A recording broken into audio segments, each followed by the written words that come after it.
ઘણા વખતે પાછું દીપેશ પાછો ચાન્સ આપ્યો અને મળવાની મને ઘણી ઈચ્છા હતી. આ વખતે પરાણે મેં દીપેશજીને કીધું, મેં થોડોક એકાદો ચાન્સ વેબિનાર ઉપર મને પણ લેવાનો હતો. ખાસ કરીને BS14 ના જેટલા પાર્ટિસિપન્ટ છે એના માટે તો મળવા હું બહુ ઉત્સુક છું અને કંઈક પોઝિટિવ રિઝલ્ટ પણ આવેલું છે. કદાચ 1-2 દિવસમાં વોટ્સઅપ ઉપર તમને બધાને ક્યારે પર્સનલી મળવું એનું પણ આવી જશે, કારણ કે જે નવો નિયમ આવ્યો છે એ પ્રમાણે કદાચ આપણે રૂબરૂ મળી શકીશું. પણ એનું બધું પ્લાન તૈયાર થઈ રહ્યો છે, કદાચ 1-2 દિવસમાં દીપેશથી કરીને આપણને આપી દેશે. કેવા શેરિંગ કરી દે ને મને પીપીટી. આજનો સબ્જેક્ટ મારે લેવાની ઘણા વખતથી ઈચ્છા હતી અને પીપીટી હું શેર કરું છું. 1 મિનિટ. ડિસેબલ મને હોસ્ટ નથી બનાવ્યો રાજેશભાઈ. કરાવી દઉં છું. હા,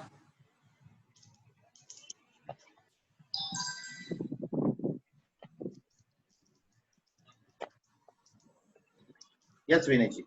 ઓકે. શેર સ્ક્રીન પર પીપીટી.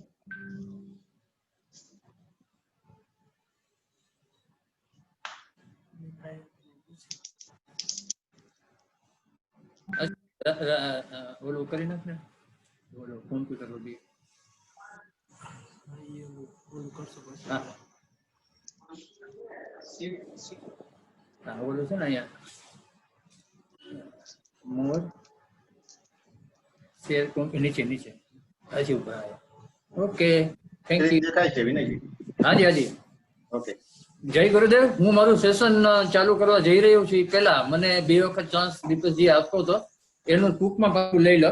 આની પહેલા સૌથી પહેલા મેં લીધું હતું NPD, ન્યૂ પ્રોડક્ટ ડેવલપમેન્ટ, અને એમાં આપણે જોયા હતા કે ન્યૂ પ્રોડક્ટ ડેવલપમેન્ટમાં ક્યાં સેગમેન્ટ આવે, કે નવો બિઝનેસ કરવાનો હોય, નવી પ્રોડક્ટ કે સર્વિસ તમારે એડ કરવાની હોય, પ્રોડક્ટ ટાઈપમાં કઈ વધારો હોય, રનિંગ પ્રોડક્ટમાં બદલાવ હોય, પેકેજિંગ કલર સાઇઝમાં કઈ બદલાવ હોય, સેલ્સ એરિયામાં બદલાવ હોય, વ્યક્તિઓમાં કઈ બદલાવ કરવાનો હોય, નવી બ્રાન્ચ કે નવું એસોસિએશન કે નવું કોલોબ્રેશન, નવી ટેક ઓવર કઈ કરવાનું હોય, કે નવી સ્ટ્રેટેજી આપણા બિઝનેસમાં ઇમ્પ્લિમેન્ટ કરવાની હોય, એને એ બધો એરિયા NPD માં આવે, ન્યૂ પ્રોડક્ટ ડેવલપમેન્ટ. આપણે ઘણું સરસ રીતના BS14 માં મેં જોયું, અમુક ગ્રુપમાં બહુ સરસ રીતના એની ડિસ્કશન થયું અને એ લોકોએ ઇમ્પ્લિમેન્ટ કર્યું. BS14 ના ગ્રુપને મેં પહેલા કહી દીધું છે કે BS12 નું ગ્રુપ હતું, એનું નામ હતું ઇમ્પ્લિમેન્ટર ગ્રુપ, કારણ કે અમે જે કઈ બિઝનેસ સ્કૂલમાં ચર્ચા કરતા એ ઇમ્પ્લિમેન્ટ કરી દેતા બિઝનેસ 12 વાળા. પણ અત્યારનું જે BS14 નું ગ્રુપ છે એ ઇન્ટેલિજન્ટ ઇમ્પ્લિમેન્ટર છે, ખાલી ઇમ્પ્લિમેન્ટર નથી, ઇન્ટેલિજન્ટલી બધું ઇમ્પ્લિમેન્ટ કરે છે. અને મને ઘણી ખુશી છે કે વોટ્સએપ ગ્રુપમાં એ બધી ચર્ચાઓ થઈ રહી. એ પછી મને સેશન આપ્યું હતું ત્યારે મેં વાત કરી હતી કે આપણે જે કાંઈ છે એ ફોકસ અને એફોર્ટ નું જે સેગમેન્ટ છે એમાં વધારે રહેવું જોઈએ. આપણે જે કોઈ વસ્તુ ફોકસ કરી છે, આપણને ખબર છે કે આપણે આમ કરવું જોઈએ અને એમાં નથી કરતા, એની પાછળ પ્રયત્ન નથી કરતા, તો પાછા એ ડી સેક્શનમાં આપણે આવી જઈએ, એટલે કે સેક્સ ચલ્લીમાં અથવા તો દિવાસ સપનાનો જે એરિયા છે ત્યાં વયા જઈએ. એટલે જે કઈ કાર્ય કરવાનું છે એ ફોકસ હોવું જોઈએ. અનફોકસ કાર્ય કરી તોય પાછું દિવસ સ્વપ્નમાં આવી અથવા તો નીડમાં આવી જાય સીમા. અને ઘણું સરસ રીતના આપણે ડિસ્કસ કર્યું હતું અને બધાને સમજાવી પણ ગયું હતું. હવેથી જે કઈ કાર્ય છે હું ફોકસ ઉપર જ કરીશ, ફોકસ કામ જ કરીશ અને એમાં એફોર્ટ લગાવીશ. ખાલી ફોકસ કરવાથી એનો કોઈ મતલબ નથી. જો હું એફર્ટ નહીં લગાવું તો પાછો ડીમાં કે સીમાં જતો રહીશ. અને આજ એમાં 80% લોકો સી કે ડીમાં હોય છે, ખાલી 15% લોકો જ છે બી સેક્શનમાં અને બિઝનેસ સ્કૂલમાં જેને BSc સુધી કરી લીધું છે એવા ઘણા ખરા લોકો અત્યારે એ સેક્શનમાં છે. અને એના માટે થઈને આપણે જોયું હતું કે ફોકસ કયા એરિયામાં કરવું જોઈએ. તો બિઝનેસ એટલે કે વ્યવસાયમાં કઈ ફોકસ કરેલું હોય, સામાજિક કાર્ય, શારીરિક આપણા બોડી માટે થઈને કઈ ફોકસ એક્ટિવિટી કરતા હોય, મેન્ટલી સ્ટ્રોંગ થવા માટે થઈને, ઇમોશનલી સ્ટ્રોંગ થવા માટે, અથવા તો સ્પિરિચ્યુઅલ પાર્ટ હોય. આ બધા એના સેગમેન્ટ હતા. ઓકે, એ 2 સેશન પછી ખુદ કી જય કરે આજનો મારો સબ્જેક્ટ છે અને બધાને ફરીથી જય ગુરુદેવ. હું આમાં તન્વીને પણ જોઈ રહ્યો છું. તન્વી, અને જો તન્વી અનમ્યુટ થઈને મારી સાથે વાત કરે. તન્વી છે? મેં જોઈ. હા, ઓફ કોર્સ. ઓકે તન્વી, જય ગુરુદેવ. જય ગુરુદેવ સર, કેમ છો? હા બસ મજા.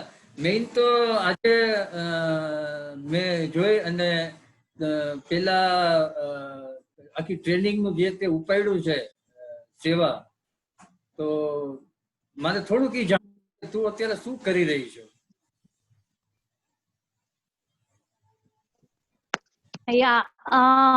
આપણને જે શીખવાડે છે હંમેશા બિઝનેસ સ્કૂલમાં, એવરીથિંગ ઇઝ ઓકે.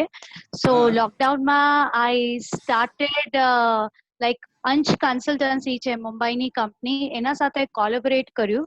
તો અમે લોકો બધી કંપનીને HR સોલ્યુશન્સ આપીએ છીએ.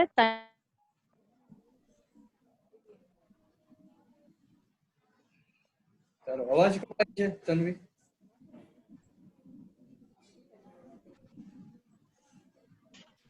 અવાજ નથી આવતો તન્વી. હા. કોઈ કારણોસર કદાચ ડિસ્કનેક્ટ થઈ ગયા એવું લાગે છે. હવે આવે છે? હા, હા, અવાજ હવે આવે આવે. છે? હા આવે. Yeah, so I joined that company. અત્યારે અમે કંપનીને HR સોલ્યુશન્સ પ્લસ 3 yearsની આખી સ્ટ્રેટેજી શીટ બનાવીને આપીએ છીએ. So it's personalise business development, કે તમારી કંપનીમાં તમારે કોઈ પણ સોલ્યુશન્સ ઇમ્પ્લિમેન્ટ કરવા છે તો તમે કઈ રીતના કરી શકો. અને મારા ભાઈનું ઈ-કોમર્સ વેન્ચર હતું જે પેલા યુએસએમાં જ કરી રહ્યા હતા, એ હવે ઇન્ડિયામાં મેં સ્ટાર્ટ કર્યું અને એનો ગ્રોથ દર મહિને લાઈક એક્સપોનેન્શિયલ થઈ રહ્યો છે, 10x થઈ રહ્યો છે. સો જે દીપેશજીએ કર્યું એ જ ઇન્સ્પિરેશન મળ્યું, હાઉ ટુ ક્રિએટ એન્ટરપ્રેન્યોર્સ. સો અમે લોકો ઇન્ટરનેટ એન્ટરપ્રેન્યોર્સ બનાવી રહ્યા છીએ અત્યારે. Very good, very That's good. going on. ચલો, Thank you. તું, મેં તારા ઘણા બુક ટોક શો જોયેલા છે અને એ જે બુક ટોક માંથી એક બુક છે 7 habits of highly effective people, અને બહુ એ બુક ગમતી હશે. અને મહાન હૃદય, એ જ બુકની પ્રેરણા લઈને સંજીવ શાહે એક બુક લખી છે, મહાન હૃદયોના સારેગામા પધ્ધતિ. એમાં જે કઈ છે ને એનું આજે શેરિંગ કરવાનું છું, અને તને જ્યારે જ્યારે એવું લાગે ત્યારે તું તારા આપીશ તો મને ગમશે. ઓકે? Sure, 100%. તો Yeah, thank you આ opportunity માટે. ઓકે. બહુ મેઇન, amazing book છે. Yes. ઓકે, મેઇન તો હું બધાને એક મારી પર્સનલ જે લાઈફ હતી પહેલાની, તો એક એવી એક્ટિવિટી, હું કાંઈ, મારી પાસે કાંઈ ધંધડા વગરનું ઓર્ગેનાઇઝેશન લાઈફ હતી આખી. કારખાનેથી ઘરે ને ઘરેથી કારખાને, અને રખડવું ને ભટકવું ને, બુધવાર હોય એટલે સવારથી બહાર નીકળી જવાનું, આખો દિવસ ક્રિકેટ રમવાનું. કોઈ જાતનું કાંઈ, જે કાંઈ આખા દિવસની એક્ટિવિટી કરતો હોય ને એ કોઈ પરિણામ લક્ષી કોઈ હું કાર્ય નતો કરતો, કારણ કે અમારું સંયુક્ત કુટુંબ છે અને એમાં ઘણા બધા લોકો હોય તો એ પોતપોતાની જવાબદારી નિભાવતા હોય, એટલે મારા ભાગે ખાલી મશીન ચલાવવાનું ને એવું બધું આવતું, અને ગ્રુપે મારું બહુ મોટું અને બહુ તોફાની ગ્રુપ હતું, એટલે એ રીતના જ આખી લાઈફ જતી. અને મારા મેરેજ પણ ઓલરેડી થઈ ગયા હતા, એ પછીની હું વાત કરું છું, પેલા તો હતો જ તોફાની. બધાને, દેવનભાઈ તમને સરપ્રાઈઝ થશે, હું તમારા જેવડો હતો ને ત્યારે કાળા બજારિયા મને પર્સનલી બધા ઓળખતા, થિયેટર વાળા. અને એ લોકો મારી ટિકિટ રાખી મૂકતા. ઘણી વખત તો એવું બનતું કે થિયેટર ઉપર ટિકિટ મળતી હોય ને હું ત્યાં જઈને ઉભો રહું ત્યારે એ કહેતા કે ઓલરેડી બારી ચાલુ છે, અહીંયા શું કામ આવ્યો. એટલો હું પિક્ચર જોતો, મારું એવું ગ્રુપ હતું. અને કારખાને જાતો ખરા, એ બસ જવાનું આવવાનું, પણ બધું આવી રીતના રખડવાનું ને ચાલુ. એમાં 152ની બેચમાં, એટલે SSY માં પેલા એવું હતું કે જે લોકો SSY કરી લે ને પછી એ લોકો સેલિબ્રેશન કરે, અને સેલિબ્રેશનમાં એકબીજાના ગેસ્ટ લઈને આવે ને ત્યાં પાછું આપણને સમજાવે. એટલે મને આઈ થિંક, મને પાકી ખબર નથી, પણ મને દુષ્યંતજીએ પરાણે SSY કરાવી, અને 152ની બેચમાં મેં SSY કર્યું. ત્યારે મને સરપ્રાઈઝ થઈ કે જીવન આવું હોઈ શકે. આ રીતના પણ જીવન જીવી શકાય, મને ખબર જ નહોતી કે આવી રીતના જીવન જીવી શકાય. અને મેં જે SSY કર્યું ત્યારે મને ખબર પડી કે હું શું કરી રહ્યો છું એનું મને ભાન થયું, અને મારે ખરેખર શું કરવું જોઈએ એ પણ મને ખબર પડી. ત્યાર પછીથી મને ધીમે ધીમે ખબર પડવા માંડી, અને એમાં તરત જ પછી આ મહાન હૃદયના સારેગામા પધની જે બુક છે ને એની ઉપર પેલી 3 હેબિટ છે એનો સેમિનાર હતો. એ સેમિનારમાં પણ અમે બધા દીપેશજી પણ મને ત્યાં જ મેળવતા એ સેમિનારમાં. અને ત્યારથી પછી આખો મારો ડ્રાફ્ટિંગ મેં નક્કી કર્યું કે મારે મારી જે જીવવાની જે શૈલી છે ને એમાં બદલાવ કરવો જોઈએ. અને ધીમે ધીમે પછી SSY ના અમુક ફંડા અને ખાસ કરીને આ જીવનના સારેગામા પદ્ધતિના જે પદ્ધતિના જે હેબિટ છે એ હું ઇમ્પ્લિમેન્ટ કરતો ગયો અને પરિણામલક્ષી આદતો બધી બનાવતો ગયો. એનાથી ડ્રાસ્ટિક મારામાં ફરક આવ્યો, અને પછી મને રિયલાઇઝ થયું કે હું આમનામ જ મારી લાઈફ પૂરી કરી ન કરતો મને ક્યારેય પણ આ ખબર ન પડે. તો મને બહુ આ ગમ્યું છે, એટલે મને ઈચ્છા છે કે તમારી સાથે એ બધી જે એની હેબિટ છે હું શેરિંગ કરું. તો લેટ્સ સ્ટાર્ટ. તો સાથે સાથ હેબિટ જે એમાં બતાવેલી છે 7 habits of highly effective people અથવા તો જીવનના સારેગામા પદ્ધતિમાં, એ સાથે સાથ જે હેબિટ છે એ આવી રીતના છે કે બી પ્રોએક્ટિવ, એટલે કે જીવનની પસંદગી કરતા શીખો. મારું આમાં મૂવી નથી આવતી, કઈ રીતના આવશે એટલે આમાં બીજા કોઈ દેખાય મને, હું દેખાવો છું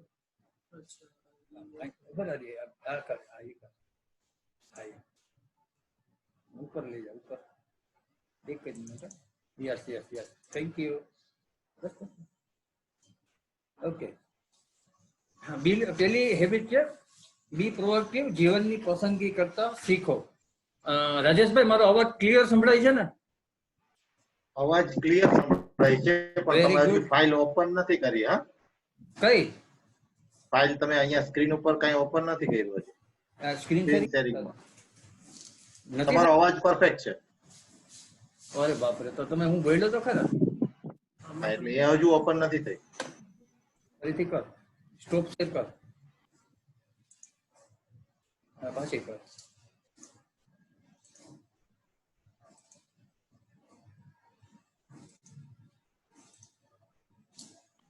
હવે દેખાય છે? બરાબર છે, હવે બરાબર છે. ઓકે, તો હું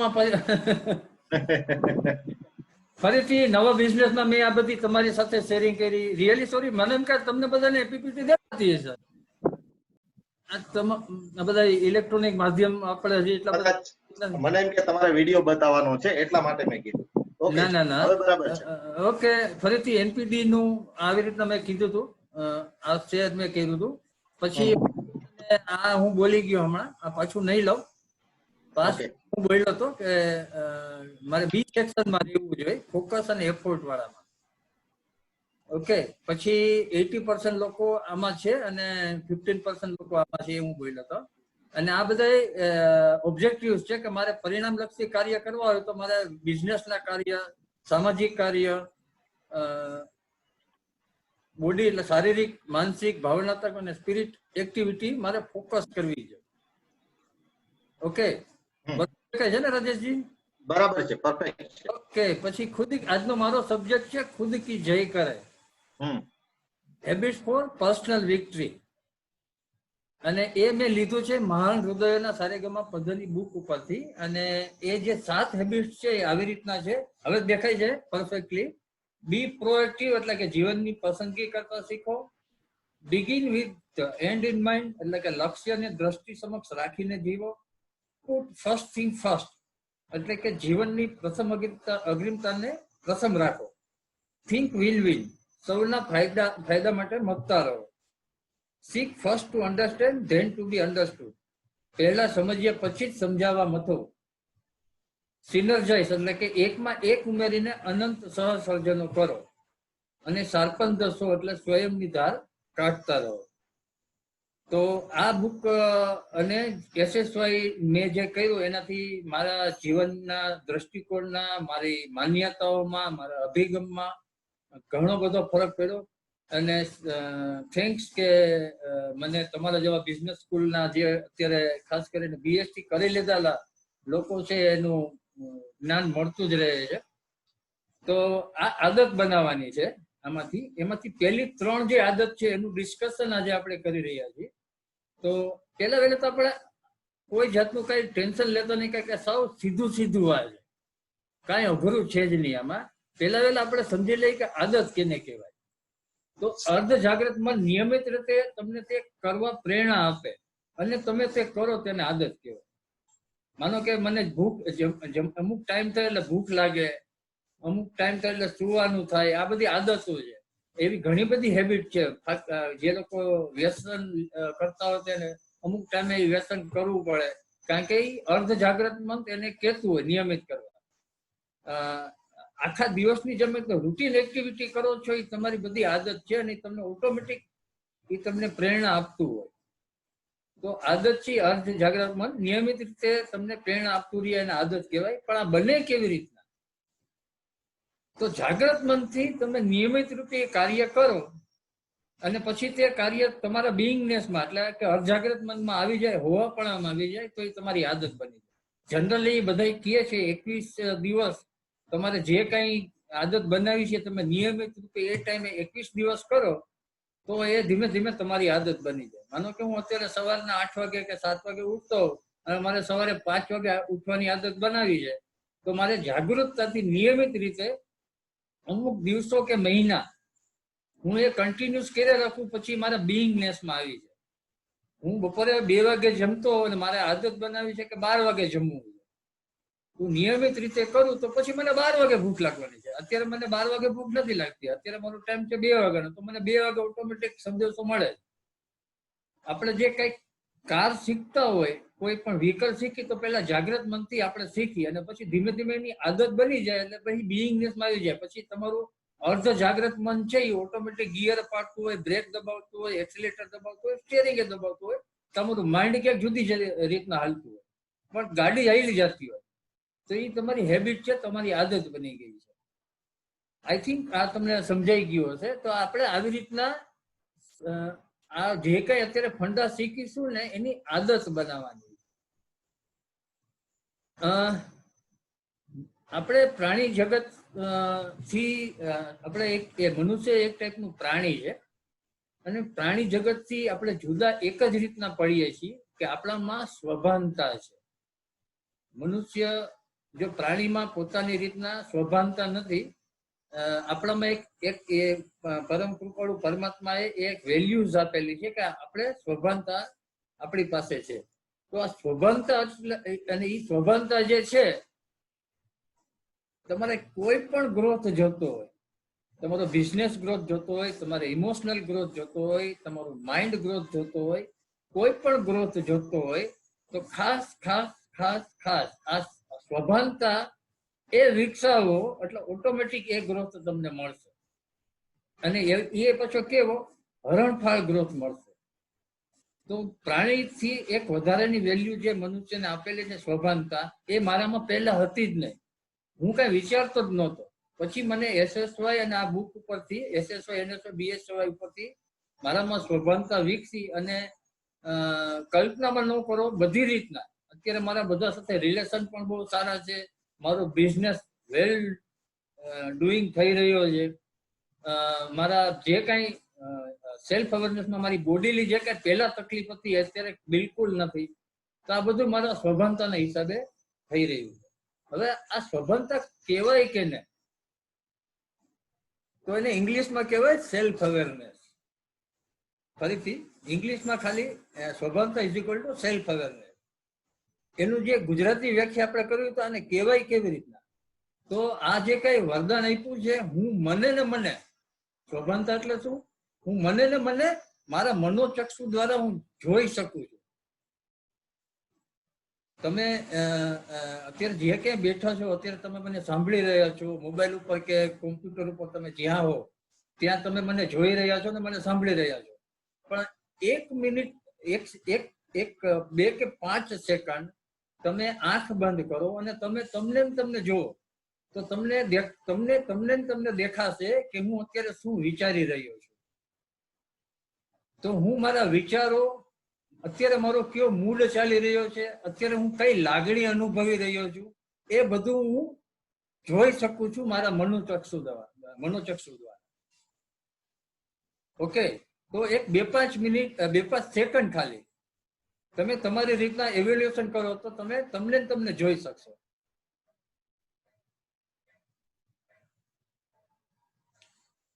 ઓકે, જો તમે જોઈ શકતા હો તમને આ સભાનતા ધીમે ધીમે તમારે વિકસાવવાની છે કે તમે તમને જોઈ શકો છો, તમારા મૂડ, વિચારો ને લાગણીઓને. જો હું મને જોઈ શકું તો હું મૂલવી પણ એને શકું કે અત્યારે હું ફેડ એટલે સારું અનુભવી રહ્યો છું કે રહી છું, મારી લાગણી અત્યારે ખુશીની છે કે દુઃખીની છે, અત્યારે મારો મૂડ સારો છે કે ખરાબ છે, અને મારા વિચારો જે છે એ કઈ રીતના ચાલી રહ્યા છે એને હું એનાલિસિસ પણ કરી શકું છું. તો આપણે બે રીતના વાત કરી કે ઓલરેડી મને જોઈ શકું છું ને હું મને પાછું એનાલિસિસ પણ કરી શકું છું. આ જે સેલ્ફ અવેરનેસ છે અત્યાર સુધીને SSY સિવાય કોઈ ક્યાંય શીખવાડતું નથી. તો એ સેલ્ફ અવેરનેસ તમારે વિકસાવવાની છે, અને એ વિકસાવવાથી જ ઘણો બધો ફરક પડશે. તો ત્રીજી વસ્તુ છે કે હું મારા નજીકના લોકોને અથવા તો વિશ્વને પણ હું એનાલિટિકલ હું મૂલવી શકું છું. આ સારો છે, આ સારી છે કે આ ખરાબ છે, આ પરિસ્થિતિ ખરાબ છે, મારા નજીકના લોકો આ ટાઈપના છે, ઇન્ડિવિજ્યુઅલ પણ હું મૂલવી શકું છું. પણ એ બહાર છે, એ લોકોને પણ હું મૂલવી શકું છું, એ લોકોનો મૂડ પણ હું જોઈ શકું છું, એ લોકોના વિચાર પણ હું પારખી શકું છું, અને એ જે કઈ વિચાર છે એને હું કેવી રીતના જોઉં છું મને પણ હું જોઈ શકું. એને સ્વભાનતા કહેવાય. આપણે આને અત્યારે પકડી રાખશું કારણ કે પરમ કૃપાળુ પરમાત્માએ આ એક વધારે આપણને પ્રાણી કરતા વેલ્યુઝ આપેલી છે. તો સ્વભાનતાથી મારામાં પરિવર્તન કરવા માટેની આ પહેલી આદત બનાવવાની છે. સતત મને વોચ કર્યા રાખવાનું છે. કેટલા દિવસ? મિનિમમ 21 દિવસથી ઉપર, કે હું અત્યારે શું વિચારી રહ્યો છું, મારો મૂડ કેવો છે, અને હું કેવી રીતના એનાલિટિકલ મને કરી રહ્યો છું, બીજાને નહીં, મને કરી રહ્યો છું. તો આનો ઉપયોગ કેવી રીતના કરવો, આ કેવી રીતના મારે એનો સ્વભાનતાને ઉપયોગમાં લેવું, એ હોય તો જ હું આ કરી શકીશ ને. તો એના માટે થઈને પહેલી આદત બનાવવાની છે, જીવનની પસંદગી કરતા શીખો. સ્વભાનતા તમારે અહીંયા વાપરવાની છે, જીવનની પસંદગી કરતા શીખો, એટલે કે બી પ્રોએક્ટિવ. આ પહેલી આદત છે. પ્રોએક્ટિવ ને સમજીએ એ પહેલા આપણે આને સમજીએ કે રિએક્ટિવ કેને કહેવાય. રિએક્ટિવ કેને કહેવાય? તો રિએક્ટિવ નું ગુજરાતી થાય પ્રતિક્રિયા. બરોબર? તો આપણે કાંઈક ને કાંઈક આપણા જીવનમાં રિએક્શન આપ્યા જ રાખતા હોય છે, રિએક્ટિવ જીવન જીવતા હોય છે. એ રિએક્ટિવ જીવનને આપણે પ્રોએક્ટિવ એટલે કે પ્રતિભાવ આપવાનો છે. દુષ્યંતજી મને ઘણી વખત કહેતા કે તમારી જાત સાથે સતત સંવાદ રાખો ને તો તમે પ્રોએક્ટિવ બનશો. તમારી જાત સાથે સતત સંવાદ રાખવાનો છે.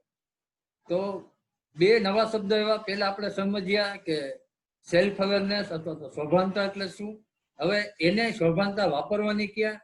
તો તમારે રિએક્ટિવ માંથી પ્રોએક્ટિવ બનવાનું છે. પ્રતિક્રિયાત્મક જીવન જીવતા હોય ત્યાંથી પ્રતિભાવ વાળું જીવન જીવવાનું છે. હમણાં થોડુંક તમને વધારે સમજાઈ જશે. રિએક્ટિવ એટલે શું? સાવ સિમ્પલ વાક્ય છે. રજતજી બરોબર ધ્યાન દેજો. સંભળાય છે મારું? Okay okay. હા, રિએક્ટિવ એટલે સાવ સિમ્પલ વ્યાખ્યા છે, અને BS14 ના લોકોને કદાચ આ નહીં ખબર હોય, પણ જેને SSY BS14 સિવાયના જે લોકો છે એને તો આ પાકી ખબર છે બ્લેમિંગ એટલે શું, અને SSY માં બરોબર શીખેલા છે. ઓકે, તો વ્યક્તિ, વસ્તુ કે પરિસ્થિતિ ને હું બ્લેમિંગ કરું, દોષ આપું કે તારા હિસાબે આ થયું, તારા હિસાબે આમ પરિણામ આવ્યું. પછી કોઈ વ્યક્તિ હોય કે વસ્તુ હોય કે પરિસ્થિતિ, તમારે સભાનતાથી જોવાનું છે. અને હું બ્લેમિંગ કરું, દોષારોપણ કરું, તો તમારે સીધું ન્યાય જ પૂરું કરી લેવાનું કે આ રિએક્ટિવ મોડ છે મારો, હું પ્રતિક્રિયા આપી રહ્યો છું. દાખલા તરીકે ગાંધીજી જે છે એને ડબ્બામાં હાજી અનિશજી. અનિશજી ઓકે. તો આપણે આખી એક ઘટના ખબર છે કે ગાંધીજીને જ્યારે ગોરાએ ટ્રેનમાંથી પાટું મારીને એને પ્લેટફોર્મ ઉપર ધકેલી દીધા ત્યારે એને ગાળું દઈ એ વ્યક્તિને દોષી બનાવી પ્રતિક્રિયા આપી અને ત્યાં એ વસ્તુ પૂરી કરી દીધી હોત તો એ વસ્તુ આગળ ન વધી હોત. પણ એને પ્રતિભાવ આપ્યો. તો પ્રતિભાવ એટલે શું? પ્રતિક્રિયા એટલે વ્યક્તિ, વસ્તુ કે પરિસ્થિતિને કોઈ પણ રીતના તમે બ્લેમિંગ કરો એટલે એ પ્રતિક્રિયા થઈ. પ્રતિભાવ એટલે સબ્જેક્ટને પકડવા. કોઈ પણ સબ્જેક્ટ, ગાંધીજીએ સબ્જેક્ટ પકડ્યો કે કોઈનું સ્વમાન તમે ઘવાય એવી ક્રિયા કરોમાં, એમ કરીને એને સ્વમાન છે એને સબ્જેક્ટ બનાવીને પછી એ સ્વમાન શું કહેવાય એ અંગ્રેજોને શીખવાડ્યું અને એને ખબર પડી કે કોઈનું સ્વમાન ઘવાવું એ મનુષ્યની પ્રક્રિયા નથી. એમ કરીને આખું એને ત્યાં સુધીને પ્રતિભાવ આપ્યો. મારી એક તમને હમણાંની જ ઘટના કહું, એનાથી તમને વધારે હજી ખબર પડશે. એમાં મને દીપેશજીએ ઘણી બધી હેલ્પ કરી. પણ દીપેશજીનું એક રૂટીન છે કે એને તમારે સરખી રીતના મૂળથી સાંભળવા હોય તો મેં એની એક નાળ પારખી લીધી છે કે બપોરે જમવા જતા હોય ને, ગાડી ચલાવતા હોય ત્યારે એને ઓલા ઇયરફોન પહેરેલા હોય અને ગાડીમાં કાર ચલાવતા ચલાવતા પણ તમને રિપ્લાય આપે. તો મને એનો ટાઈમિંગ ખબર છે એટલે મેં દીપેશજીને ફોન કર્યો. મેં કીધું અત્યારે તો સાવ એવું થઈ ગયું છે, કોઈ જાતનું ક્યાંય મારું વ્યવસ્થિત ચાલતું નથી. મને કે શું થયું? મેં કીધું અમારી મેટોળા એક ફેક્ટરી છે અને એ મેટોળા ફેક્ટરીમાં હું અત્યારે વર્કરની તકલીફ છે બહુ જ, અને કોઈ સાલામને કોઈને કઈ કામ કરવું જ નથી. આટલા મફતમાં પૈસા જોઈ છે. કોઈ જાતનું કઈ જવાબદારી લેવી નથી. બધાના વ્હાઇટ કોલર જોબ જોઈ છે. મને કે એટલે મેં તો અમારું મેટોળા યુનિટ છે ત્યાં વર્કરની બહુ શોર્ટેજ છે. હાથ ઉપર ઓર્ડર છે ને ઓર્ડર આપી નથી શકતો કારણ કે લોકડાઉનમાં અમારા જે કઈ યુપીના બિહારના કારીગર હતા એ બધા એના દેશમાં વયા ગયા અને અહીંયા આવતા નથી અત્યારે એ લોકોનું. અને ગવર્મેન્ટના નીતિ નિયમ એવા છે કે હજી ટ્રેન ચાલુ નથી, ત્યાંથી નીકળવા નથી દેતા. આઈ થિંક કોઈનો મ્યુટ કરવાની જરૂર છે. ઓકે, હા. તો ગવર્મેન્ટના નિયમ એવા છે અને એ લોકોને આવવા નથી દેતા. ફોન ઉપર બધા વાત કરે છે અને અહીંના લોકોને હારાઓને કામ નથી કરવું. પ્લસમાં પાછું 2-3 દિવસ કામ કરવા આવે છે અને જતા રહીએ છે. એટલે બહુ તકલીફમાં છું અત્યારે. હું જવાબ નથી આપી શકતો કારણ કે મારે બાયરને કમિટમેન્ટ આપવું હોય તો તારીખ કઈ આપવી. ગવર્મેન્ટ કઈ જોતી નથી, વર્કરે કઈ હરખું કામ કરતા નથી અને અત્યારે બહુ તકલીફમાં છે. એટલે મને કે કેમ તમે આવી રીતના રિએક્ટિવ થાવ છો કે સબ્જેક્ટ પકડો? બીજું આમાં સબ્જેક્ટ શું હોય? આવી રીતના અત્યારે પરિસ્થિતિ છે. તો કે ના, એ જ સાચું છે. મને કે ગુજરાતી કારીગર આવે છે કે નથી આવતા? મેં કીધું આવે છે ને, 4-5 દી 2-3 દી કામ કરીને વયા જાય. કે યુપી બિહારના કારીગર બધા કામ કરતા? હા, મેં કીધું કરતા. તો કે ઈ કેમ કરતા ને આ કેમ નથી કરતા? પછી બહુ વિચાર્યું ત્યારે મને ખબર પડી કે યુપી બિહારના જે કારીગર છે એને અમારે સળિયામાં વજન હોય એટલે 15-20 સળિયા એટલે કે 15-20 કિલો વજન હાથેથી ઉપાડી અને આખા દિવસમાં એક મશીનથી મશીન ઉપર ને પ્લેટિંગમાં ને એવી રીતના હરફર કર્યા રાખવાનું. એટલે મેં કીધું દીપકજી એક આ છે કે આ લોડિંગ વાળું કામ છે અને લોડિંગ વાળું કામ યુપી બિહાર વાળા કરતા હોય કદાચ અને આ લોકોથી થઈ ન શકતું એવું બને. મને કે તો એ સબ્જેક્ટ ઉપર તમે કામ કરો? મેં કીધું એટલે? તો કે એને લોડ ન પડે ગુજરાતી કારીગરને એવું કઈ આઈડિયા છે તમારી પાસે? મેં કીધું અમારી પાસે ઓવરહેડ ક્રેન છે ને, ઓવરહેડ ક્રેન થી બધા સળિયા ઉપડી શકે એમ છે. તો કે એ ટ્રાય કરી જુઓ, તમે એક ટ્રાય કરો કે ઓવરહેડ ક્રેન ચાલુ કરી અને સળિયાનું મૂવમેન્ટ થાય એવું કંઈક તમે વિચારો. એટલે હવે તમે જોજો કે આ પ્રતિભાવ થયો, સબ્જેક્ટ પકડો છે કે લોડ વાળું કામ ગુજરાતી કારીગર નથી કરી શકતા અને યુપી બિહાર વાળા કરી શકતા. અમારું ત્યારે ધ્યાન નહોતું એટલે બધા મશીન ઓવરહેડ ક્રેનની નીચે અમે શિફ્ટ કર્યા. શિફ્ટ કર્યા પછી પરિસ્થિતિ 50% સુધરી, પણ પાછું હતું તો એમને મત થાય. મને કે બીજું શું શું એમાં ફેરફાર છે? મેં તો એ લોકો અહીંયા રહેતા, યુપી બિહાર વાળા, એને અમે ઓયડી આપી દેતા, એ પૈડા રહીએ, એ ગધેડાની જેમ કામ કર્યા રાખે. રાત્રે ડુંગળી બટાટાનું શાક ખાઈને સુઈ જાય, સવારના 8 વાગે પાછા ઉઠીને આવી રીતના કામ કરે.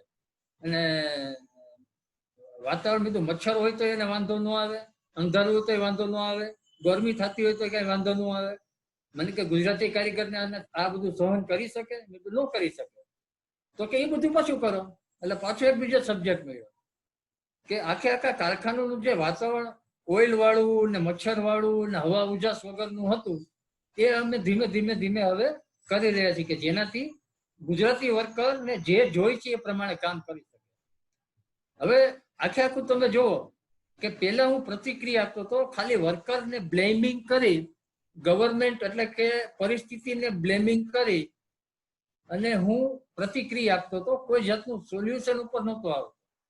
પછી મેં આખું પેરાડાઇમ શિફ્ટ કર્યો, જોવા માંડ્યો કે સબ્જેક્ટ શું છે આ. અને દીપેશજીએ મને એમાં મદદ કરી. અત્યારે મારું 80% વર્ક થ્રુ થઈ ગયું છે. હજી અમે ઇમ્પ્રુવ કરતા જઈએ છીએ, પણ એક રિલેક્સેશન આવી ગયું છે કે હું જે સાવ જવાબ જ નહોતો દઈ શકતો મારા બાયર્સને, એ હું જવાબ આપવાની કેપેસિટીમાં અત્યારે આવી ગયો. થેન્ક યુ દીપેશજી. આમ અત્યારે દીપેશજી કદાચ છે કે નહીં મને ખબર નથી, પણ એ તમે જયારે મળશે ત્યારે હું જરૂરથી કહીશ. તો પ્રતિક્રિયા અને પ્રતિભાવમાં આ ફરક છે. તમે પણ જુઓ, તમે આખા દિવસમાં કેટલા લોકોને બ્લેમિંગ કરો છો, કેટલી વસ્તુને તમે બ્લેમિંગ આપો છો કે પરિસ્થિતિને બ્લેમિંગ કરો છો. દોષારોપણ કરીને કોઈ કામ નથી કરતા.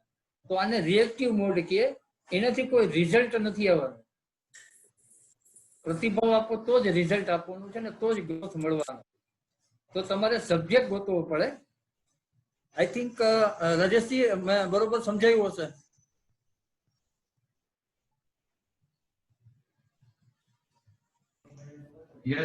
બરાબર છે વિનયજી. ઓકે, તો પ્રતિક્રિયા અને પ્રતિભાવ એટલે પહેલા સ્વભાવતા સેલ્ફ અવેરનેસ એ રાખવાની છે કે મને તરત જ પડી જાય કે હું બ્લેમિંગમાં છું, કે કોઈ વસ્તુ, વ્યક્તિ કે પરિસ્થિતિને હું દોષ આપી રહ્યો છું અને ખાલી રિએક્ટિવ છું. આને આ વસ્તુ તમારા ફેમિલીમાં પણ તમે કરતા હો કે તારા હિસાબે આમ થયું, તારે હિસાબે આમ થયું, આ રિઝલ્ટ આ ન આવે, તે આમ કર્યું એટલે આવી રીતના થયું. જો આ પરિસ્થિતિ ન હોત ને તું આવી રીતના કરત, બરોબર ને? તો આ જે કઈ પ્રતિક્રિયા છે એમાં એક જ યાદ રાખવાનું સભાનતા હતી કે કોઈની ઉપર વસ્તુ, વ્યક્તિ કે પરિસ્થિતિ પર બ્લેમિંગ નથી કરવાનું. બ્લેમિંગ, દોષારોપણ તો થવું જ ન જોઈએ. એટલે ઓટોમેટિક તમને પ્રતિભાવ તરફ આવશો, તમને સબ્જેક્ટ મળશે અને પછી સબ્જેક્ટ ઉપર તમે કામ કરશો. બીજું તમારે જોવાનું છે, આ તો શું થયું કે મને તકલીફ પડી અને હું રિએક્ટિવ થયો. મને તકલીફ પડી ને હું રિએક્ટિવ થયો. બીજી પરિસ્થિતિ એવી થાય છે કે કોઈકને તકલીફ પડે છે, બહારના કોઈથી કઈ તકલીફ પડે છે ને મને દોષી બનાવે છે. પેલી તકલીફમાં હું કોઈને દોષી બનાવું છું. બીજી વખતે હું રિએક્ટિવ ક્યારે થયું કે મને કોઈ દોષી બનાવે. એ દોષી કેવી રીતના બનાવે કે કોઈ જૂઠ, કોઈ ખોટું બોલે અને મને દોષી બનાવે. મને કઈ અન્યાય થતો હોય, મારા અમુક કુટુંબીજનોની વર્તણૂક કઈક એવી હોય કે જેનાથી હું રિએક્ટિવ થઈ જતો હોય, પરિસ્થિતિ એવી બનતી હોય કઈ તો એનાથી હું રિએક્ટિવ થતો હોઉં. મને મારી ટીકા મને કોઈ કરે તો હું સહન ન કરી શકતો હોઉં ને સામે ગાળું દઈ દેતો હોઉં. હું દલીલો કરતો હોઉં. ક્યારેક એવું વાતાવરણ થઈ જાય કે એનાથી હું રિએક્ટ થઈ જતો હોઉં અથવા પ્રતિક્રિયા આપતો હોઉં. મિત્રો તરફથી ઉપેક્ષા થતી હોય, મને કઈક ને કઈક નિષ્ફળતા, અત્યારે મને નિષ્ફળતા મળતી હતી તો હું રિએક્ટિવ થઈ ગયો. તો આવા ઘણા બધા પેરામીટર્સ આપણી ઉપર આવતા હોય અને આ જેવા પેરામીટર્સ આપણી ઉપર આવે ને એટલે આપણે તરત જ રિએક્ટિવ મોડમાં આવી જાય અને કોકને દોષી બનાવી, યા તો વસ્તુને દોષી બનાવી યા પરિસ્થિતિને દોષી બનાવીને આપણું રિએક્શન કરીને આપણે હળવા થઈ જતા હોય. પણ એનાથી કોઈ સોલ્યુશન આવતું હોતું નથી. તો આ જે પરિસ્થિતિ છે એમાં સોલ્યુશન આપવા માટે થઈને તમારી પાસે એક વધારે વસ્તુ છે ને એ છે પોઝ. જેવું આ ઉત્તેજક કોઈ પરિબળ તમને આવે એટલે તરત જ તમારે તમારા મગજને પોઝ આપી દેવાનો 1 કે 2 સેકન્ડ. અને તમારે પ્રતિક્રિયા નથી આપવાની, કોઈ બ્લેમિંગ નથી કરવાનું, તમારે એને તરત જ પ્રતિભાવ આપવાનો છે ખરેખર શું થયું હતું, વિષય શું હતો કે આ ભાઈ આટલા બધા ગુસ્સે થઈ ગયા કે આવી પરિસ્થિતિ સર્જાણી.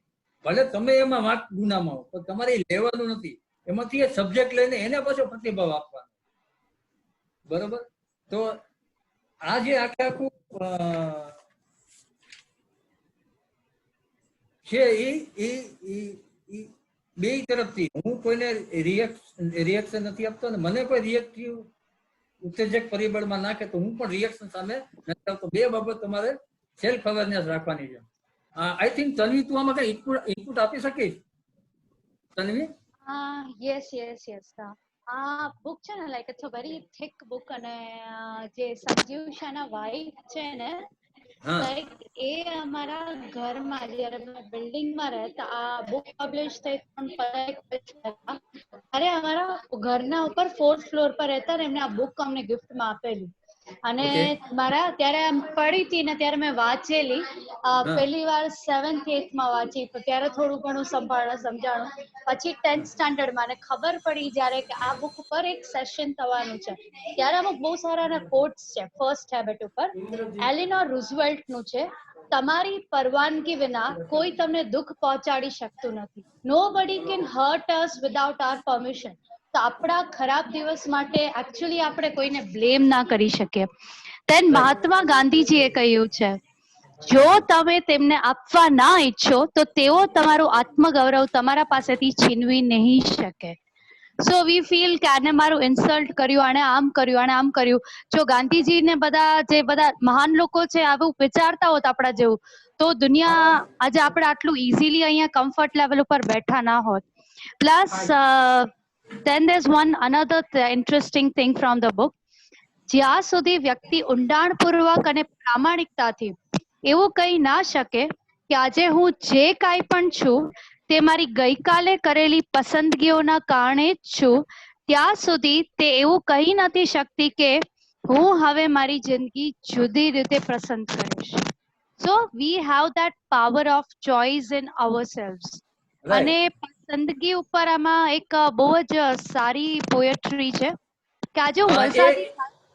એક મિનિટ, આપણે પોએટ્રી સાંભળી પહેલા મારી ઈચ્છા છે કે હું એક વિડીયો શેર કરવા માંગુ છું તન્વી, એ જોઈને પછી અમે પોએટ્રી તું શેર કરજે. એક જ મિનિટ. Okay, 1 minute. પેલા મારે એસ્કેપ કરું ને. ઓકે, તમે બધા નિરતે શિવાની દીદીનો વિડીયો છે અને એનું એક એક વસ્તુ સમજીને પછી આપણે તમે તારી પાસેથી પોએટ્રી સાંભળીએ. ओम शांति. संभळाय છે અવાજ? सारा दिन में अलग अलग परिस्थितियां. વિનયજી, વિડિયો વાળી સ્ક્રીન શેર કરવી પડશે અને સાથે ઓડિયો પણ. અત્યારે તમારું જે એક્સપ્લોરર નો વિન્ડો જ દેખાય છે, વિડિયો નથી દેખાતો. વિડિયો નથી દેખાતો. શેર વિડિયો કર, ન્યૂ શેર સ્ટોપ શેર કર. અને બાબુ બેઠું છે સાઈડ. હવે દેખાણું શેર? યસ, વિડિયો આવી ગયો છે. હવે ઓડિયો ચાલુ કરતા आती है और हम चाहते हैं कि हम. આવ્યો ઓડિયો? પરફેક્ટ. ओके, फरीथी जा. ओके, फरीथी चालू. ओम शांति. सारा दिन में अलग अलग परिस्थितियां आती हैं और हम चाहते हैं कि हम हर परिस्थिति में सही तरह से सोचें, सही बोलें और सही व्यवहार करें. सोचते भी हैं, डिसाइड भी करते हैं, करना भी चाहते हैं, लेकिन फिर कहते हैं क्या करें, बात आई तो फिर वही हो गया, फिर मूड खराब हो गया, फिर गुस्सा आ गया, फिर डर लगने लगा, फिर चिंता होने लगी. तो व्हाई इज इट कि जो हम डिसाइड कर रहे हैं वो हम कर नहीं पा रहे हैं, और तब हम कहते हैं परिस्थिति ऐसी थी ना इसीलिए मेरा मूड डिस्टर्ब हो गया, और फिर हम अपने मन की स्थिति का जिम्मेवार परिस्थिति को ठहरा देते हैं. और जितना हम अपने मन की स्थिति का जिम्मेवार सिचुएशंस को, लोगों को ठहराते हैं, उतना ही हम अपनी एनर्जी उनको देते हैं. बिकॉज वी से I am feeling like this because of that. तो जैसे ही उंगली हमने किसी पर रखी चाहे वो कोई सिचुएशन है, चाहे वो कोई व्यक्ति है, किसी का एक बोल है, किसी का व्यवहार है, और हमने कहा I am feeling like this because of them. जैसे ही हमने ये कहा, हमने अपनी शक्ति उस तरफ दी और कहा मेरे मन का रिमोट कंट्रोल इस बात के पास है। So at that moment we become a victim to that situation और टू दैट पर्सन। हम उनके गुलाम, क्योंकि उन्होंने हमारी मन की स्थिति के ऊपर हावी कर लिया है, which is not the truth. बात चाहे कोई भी हो, सामने वाला व्यक्ति कोई भी हो, उसका व्यवहार कैसा भी हो, वो बाहर है। किसी भी बात को अपने सामने अभी लेकर आए, आज ही हुई हो, पिछले हफ्ते में हुई हो, just bring that scene on the screen of your mind. क्या हुआ था, उन्होंने कैसा व्यवहार किया था, और उस क्षण मैंने कैसा फील किया, बोला एंड बिहेव किया। So the situation is outside, the person is outside, they are important but they are outside, वो बाहर है। वो एक स्टिमुलस है, एक परिस्थिति है।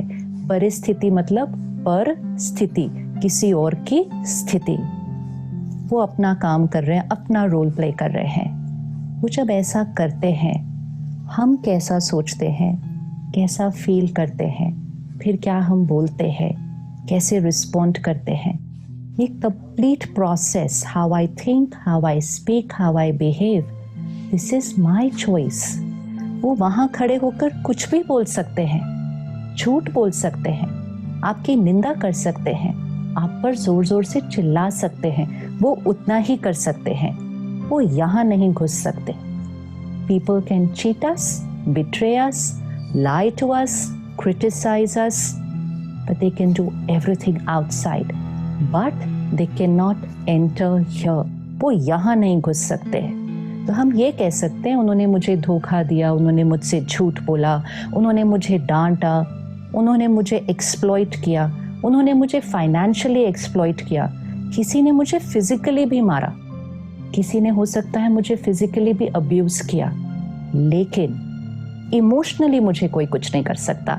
यहाँ नहीं घुस सकता कोई। The emotional abuse, which means the negative thoughts we create, whether it's anxiety, fear, pain, जो भी यहाँ अंदर होता है, this is our creation. ये मेरी रचना है, and I need to take responsibility. वो वहाँ, यहाँ, it's only me. I am the creator of my every thought. कोई भी परिस्थिति आए, चाहे आपका रिएक्शन भी हो जाए, सिर्फ एक चीज नहीं कहना, उनकी वजह से। Just take personal responsibility and say, I created it. Next time it will be different. Because just by saying I created it, I take the power in my hands. And if I say they are responsible, उनकी वजह से, तो हम परिस्थिति के गुलाम, हम गुलाम नहीं हैं। I am a master of my own life. Powerful soul, शक्तिशाली आत्मा अपनी हर सोच, बोल और व्यवहार की जिम्मेवारी लेती है। Personal responsibility of my thoughts, feelings, words and behavior. तो ये एक्सपेरिमेंट करते हैं। सारा दिन में कोई भी बात आए, एंड कोई भी मतलब कोई भी बात आए, एंड सामने वाला कैसा भी व्यवहार करे, कैसा भी और कुछ भी कहे, हम बहुत क्लियर होंगे कि यहाँ जो चलेगा, it's my creation, I am the creator. रोज अपने आप को ये याद दिलाएं, I am the creator, I am the creator of my every thought and feeling. And second line, I have a choice. मेरे पास चॉइस है कि कैसा सोचना है। जब हम इसको बार बार अपने आप को याद दिलाएंगे कि I am the creator, I have the choice, हम औरों को ब्लेम नहीं करेंगे और फिर हम सही सोचना शुरू कर देंगे। परिस्थिति सही है या नहीं, we don't know, लेकिन सही सोचना ये हमारी पावर, हमारी रिस्पॉन्सिबिलिटी है। So take the responsibility of creating the right thought in every situation with every person always. ओम शांति।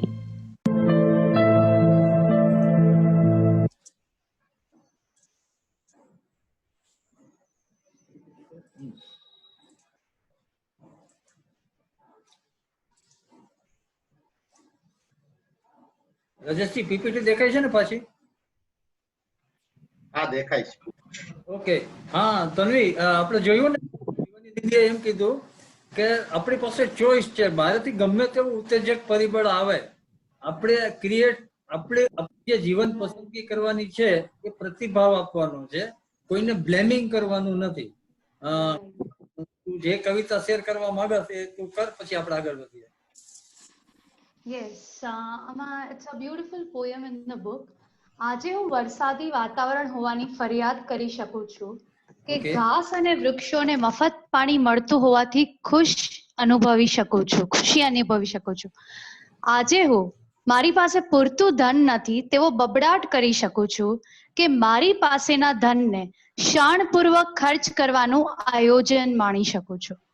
આજે હું મારા ખરાબ સ્વાસ્થ્ય માટે કકડાટ કરી શકું છું કે જીવંત હોવા બદલ ઉત્સાહ મનાવી શકું છું. આજે હું મારા માતા પિતાએ મને જે ન આપ્યું તે માટે દુઃખી થઈ શકું છું કે તેમણે મને જન્મ આપ્યો તે બદલ હું કૃતજ્ઞતા અનુભવી શકું છું.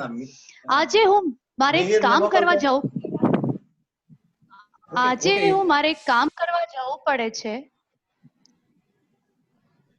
તે માટે કચકચ કરી શકું છું કે મારી પાસે કામ છે તે માટે આનંદથી નાચી શકું છું.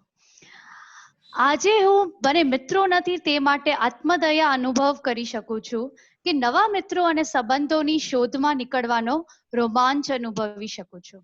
આજે મારે ઘરકામ કરવું પડશે તે માટે હું કંકાશ કરી શકું છું. લોકડાઉનમાં ઘણાની હાલત હશે કે મારા શરીર, મન અને આત્માના રક્ષણ માટે છાપરું છે તે માટે આભારી રહી શકું છું. આજે હું મારે ફરી ભણવા જવું પડશે તેવા છણકા કરી શકું છું કે મારા શરીર, મન અને આત્માના કે મને ભણવાનો, નવું શીખવાનો અવસર મળ્યો છે તેને આતુરતાથી ઝડપી શકું છું. આજે હું ગુલાબની સાથે કાંટા છે તે માટે રડી શકું છું કે પછી કાંટાની સાથે ગુલાબ છે તે માટે આનંદ અનુભવી શકું છું. આજની જિંદગી મારી સામે રાહ જોતી પડી છે કે કોઈ તેને આકાર આપે. હું જ એ શિલ્પી છું જે મારી જિંદગીને આકાર આપી શકું છું. થેન્ક વાહ યુ. તન્વી, વાહ તન્વી, વાહ. સરસ. એટલે આપણી પાસે પસંદગી છે દરેક બાબતની, કોઈ પણ બાબત હોય એના માટે તેને જીવન જીવવાની પસંદગી છે, અને એને તમે પ્રતિક્રિયા આપી અને એ જિંદગીને દુઃખદ બનાવવાને બદલે તમે જિંદગીને માણી પણ શકો. થેન્ક યુ તન્વી, સરસ કવિતા હતી. એટલે આપણી પાસે એક ચોઈસ છે. શિવાની દીદીએ કીધું એ પ્રમાણે ચોઈસ પ્રમાણે તમારે અહીંયા ઘૂસવા કોઈને નથી દેવાના, તમારે તો પ્રતિભાવ જ આપવાનો છે. સબ્જેક્ટ શું છે એની ઉપર કામ કરવાનું. ઓકે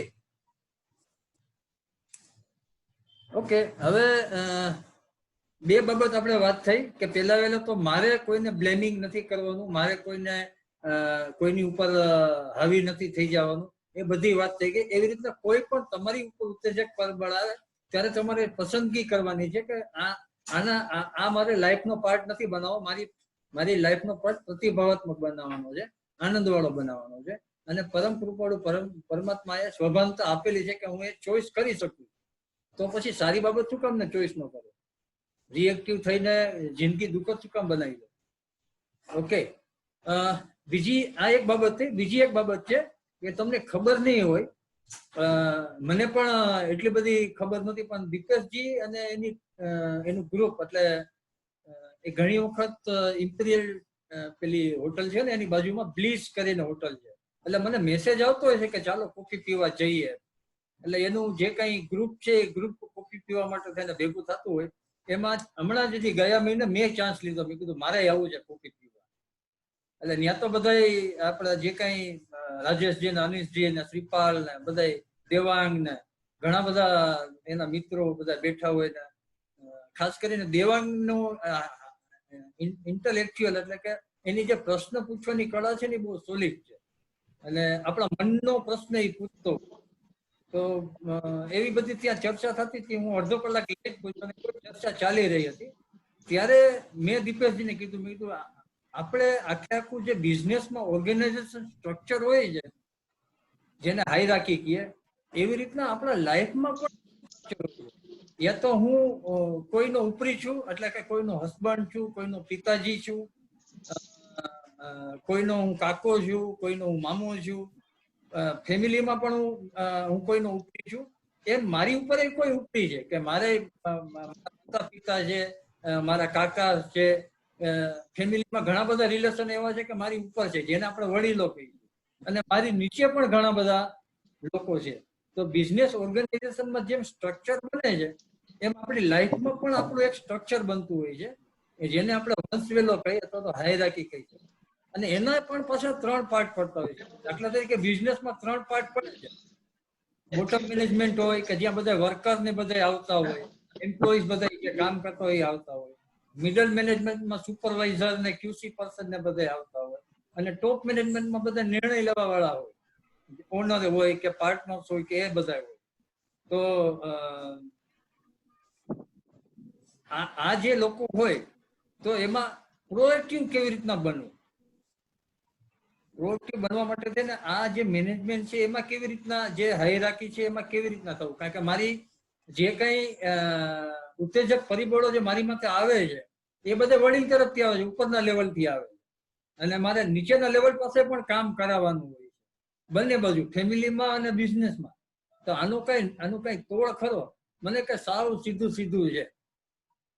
તમારે ખાસ સેલ્ફ અવેરનેસ એ રાખવાની કે મારું જીવન છે બે બાજુ, ઉપરે કોઈની સાથે મારે ટ્રાન્ઝેક્શન કરવાનું છે અને નીચે પણ કરવાનું છે.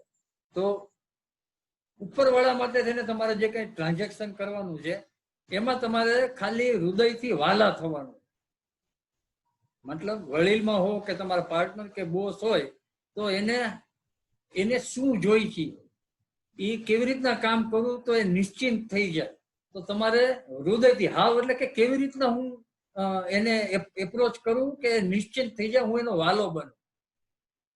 બેમાં, બિઝનેસમાં અને એટલે જે લોકો એમ્પ્લોય છે અથવા તો મિડલ મેનેજમેન્ટમાં છે એ લોકોએ ખાસ ધ્યાન રાખવાનું કે એને જે કઈ તમારે ટોપ ઉપર હોય એને એ લોકો નિશ્ચિંત કેવી રીતના થાય, હાવ એટલે ત્યાં તમારે હાવ પૂછવાનું, હું એવું શું કરી શકું કે નિશ્ચિંત થઈ જાય અને હું એનો વાલો બનું. વાલો પછી કેવી રીતના બનવાનું છે? કોઈ ગેમ ખેલીને નહીં, કોઈ સ્ટ્રેટેજીથી નહીં, હૃદયથી. બરોબર? મારો એક મિત્ર છે, એટલે મિત્ર તો પછી થયો, પેલા એ અમારા વ્હીકલના ને બધા ઇન્સ્યોરન્સ લેતો હતો, ઓરિએન્ટલ ઇન્સ્યોરન્સમાં છે, બકુલ મહેતા કરીને. તો શરૂઆતમાં મારા કાકા ઇન્સ્યોરન્સમાં હતા એટલે અમે વીમો મારા કાકાને આપતા, અને એ કાકાને કાઢીને બકુલ આવ્યો તો કેવી રીતના આવ્યો ને અત્યારે આખું અમારું જે કઈ વીમાનું કામકાજ છે એ બકુલ ખુદ એકલો સંભાળે. અને કેટલા અમે નિશ્ચિંત છીએ કે આજની તારીખે એનો એક પણ ક્લેમ ફેલ નથી ગયો, એક પણ પોલિસી જે કઈ હોય એનો જે ટાઈમે વીમો ભરાવો જોઈએ અહીંયા આવી એનો માણસ અથવા તો પોતે આવીને લઈ જાય, અમારે નિશ્ચિંત થઈ જવા. તો એને પ્રોએક્ટિવ કહેવાય કે તમે એવા વાલા થાવ કે સામેનો માણસ નિશ્ચિંત થઈ જાય તમારા કામથી. તમને જે કઈ કામ સોંપ્યું છે એનાથી પણ વધારે કામ કરવા. આમાં ખાસ કરીને જે લોકો લેડીઝ છે એમને પણ હું કહી દઉં કે તમારા સાસુ હોય કે તમારા જેઠાણી હોય તો એ પણ ટોપ મેનેજમેન્ટમાં આવે છે. અને ટોપ મેનેજમેન્ટનો એક જ રૂલ્સ છે, તમારે જો પ્રતિભાવ બનવું હોય, બી પ્રોએક્ટિવ કરવું હોય તો સ્વભાવથી એને નિશ્ચિંત કેવી રીતના થઈ શકે એની ઉપર તમારે કામ કરવાનું છે. અને હાવ પૂછવાનું, હું કેવી રીતના કરી શકું. બરોબર? તો અને એ ખાસ ધ્યાન રાખવાનું, આ કરો એટલે તમે પ્રોએક્ટિવનેસ, તમે સ્વભાનતાથી એક પ્રતિભાવ આપી રહ્યા છો. બાકીના લોકો શું કરશે કે બોસને અથવા તો વડીલોને એ ટક કરે છે ને આવો છે ને મારા સાસુ તો આવા છે ને મારો બોસ આવો છે ને મારો સુપરવાઇઝર આવો છે.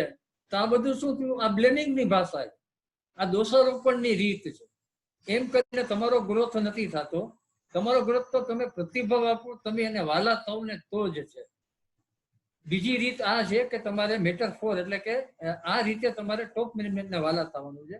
જેમ ટોપ મેનેજમેન્ટ છે એવી રીતના મારી નીચે પણ છે. તો એની સાથે મારે બી પ્રોએક્ટિવ કેવી રીતના રહેવું, તો એની રીત દીપેશજીએ મને કીધી. એને તમારે ખાલી કહી દો મારે આ જોઈ છે. કેવી રીતના જોઈ છે એ નથી કહેવાનું, વોટ એટલે કે શું જોઈ છે ખાલી કહી દેવાનું અને એને ખુલ્લું આકાશ આપી દેવાનું. સત્તાનો તમે જે કઈ તમારી પોઝિશન છે એનો ઉપયોગ હૃદયથી કરવાનો છે. ઉપર હૃદયથી કરવાનો છે, નીચે હૃદયથી કરવાનો છે. અહંકારથી નથી કરવાનો સત્તાનો ઉપયોગ. ખાસ આ ધ્યાન રાખવાનું છે. આ બે બાબત તમે ખાસ ધ્યાન રાખો કે ઉપરના લોકોને નિશ્ચિંત કેમ થાય એ કરતા રહ્યો કાર્ય, નીચેના લોકો ને તમારે શું જોઈએ છે અને બાકીનું કેમ કરવું, શું કરવું એ બધું એની ઉપર છોડતા જાય. અમારો એક મારો જે બેટોળા ફેક્ટરી છે એમાં મિસ્ત્રી છે પંકજ કરીને, અમે એટલા બધા એનાથી નિશ્ચિંત, તમારા ઓર્ગેનાઇઝેશનમાં આવા લોકો હશે કે તમે એનાથી નિશ્ચિંત થઈ ગયા હશો. તમે વિચારી જુઓ કે હું આ માણસથી સાવ નિશ્ચિંત છું, તો એની કાર્યશૈલી શું છે એની ઉપર વિચાર કરો, ત્યારે તમને ખબર પડશે કે આ કામથી હું સાવ નિશ્ચિંત છું, આમાં મારે કઈ જવું જ નથી પડતું. પછી તમારું ફેમિલી હોય કે તમારું બિઝનેસનો પાર્ટ હોય, બેનમાં તમે જોઈ જાઓ, તમે કોઈ એક વ્યક્તિથી નિશ્ચિંત થયા તો એની કાર્યશૈલી શું છે અને શેનાથી તમે નિશ્ચિંત થયા, એ જ ટૂલ તમારે તમારામાં વાપરવાનું છે ઉપરના લેવલે, કે સામેના માણસને મારે નિશ્ચિંત કેમ કરી દેવા, તું ચિંતા કરમાં. મારો ઈ જે મિસ્ત્રી છે ને તરત કહે, મેં તો યાર પંકજ આ એક સાથે 3 લોટ ભેગા થઈ ગયા છે, આવડું આ બોટલનેક ઓપરેશન છે અને અહીંયા ટેન્શન છે, તમે કે ટેબલ ઉપર બેહો, મારું પેટ નેમ ટીનું છે, ટીનુભાઈ તમે તમારા ટેબલ ઉપર જઈને બેહો, એ કામ કેમ કરું એ મારી જવાબદારી છે, તમે આરામ કરો ને ઈમેલના જવાબ આપો, અને પછી એ થઈ જતું હોય કામ. તો ન્યા પછી મારે સત્તાનો મારા ઉપરવટ જઈને એને કામ કર્યું ને કેવી રીતના કર્યું ને મારી સત્તા ચાલી જાય અને હું આમ થશે એમ કરીને હું કઈ ગેમ રમું, એવું કઈ કરવાનું નથી. એને ખુલ્લું આકાશ આપવાનું નીચેના જેટલામાં. અને તમારા ઓર્ગેનાઇઝેશનમાં આવા જે લોકો છે અથવા તો તમારા ફેમિલીમાં, એને બરોબર જોવો અને એનું જે કઈ વર્કિંગ સ્ટાઇલ છે એ પ્રમાણે તમારે તમારા જીવનમાં અપનાવવાની છે. એટલે કે સત્તાનો ઉપયોગ છે અહંકારથી કરો તો તમારો રિએક્ટિવ ચરિત્ર છે, અને સત્તાનો ઉપયોગ તમે હૃદયથી કરો તો પ્રોએક્ટિવ તમારું ચરિત્ર કહેવાય. મને વિડીયો ચાલુ કરી, હું અત્યારે એક વિડીયો શેર કરવા જઈ રહ્યો છું. વિડીયો છે ખાલી 7-8 મિનિટનો, બરોબર. એ 7-8 મિનિટના વિડીયોમાં એક ટેક્સી વાળો છે અને ટેક્સી વાળો પંજાબી છે, ઈ એના એક મિનિટ ફ્રીડમ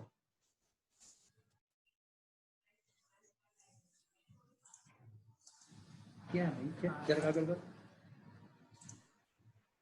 સ્ક્રીન જતી રહી છે વિનયજી. હા એક મિનિટ, હા યાદ છે, ફરીથી કર.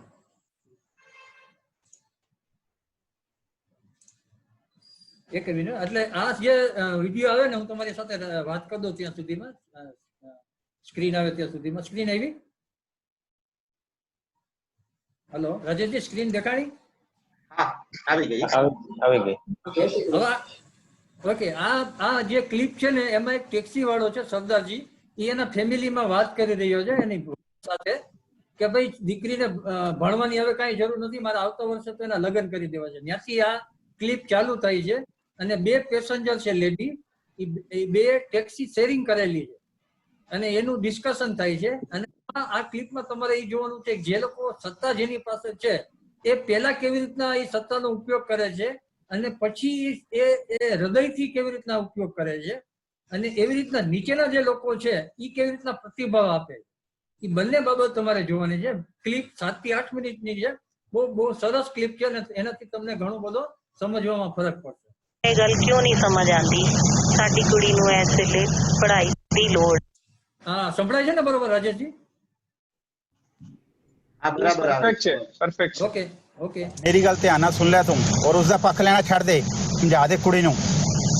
मैं कितनी बार कह दिता है कि कोई लोड़ नहीं अगे पढ़न दी, ਉਹਦੇ ਪੜ੍ਹਾਈ ਦੇ ਵਿੱਚ ਇੰਨੇ ਵਧੀਆ ਨੰਬਰ ਆਏ ਆ। उस तरह का रिश्ता थोड़ा ना बार बार आंदा है, जो भी कोई करेगी अपने सोहरिया घरे जाके ही करेगी। ਪਹਿਲਾਂ ਤੁਸੀਂ ਮੇਰੀ ਗੱਲ ਸੁਣੋ। ਉਹਦੇ तो ਪੜ੍ਹਾਈ ठीक है, मेरा फोन आ रहा है दूसरा पिकअप का, तो मैं बाद चो गल करदा।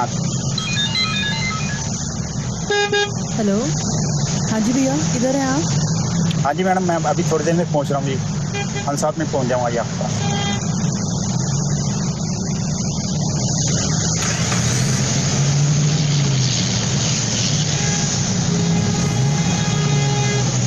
सुखविंदर, हाँ जी मैडम।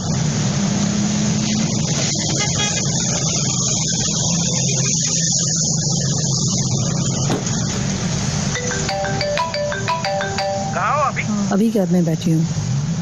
तुम्हारा रोज का ये ड्रामा हो रखा है, जल्दी आओ।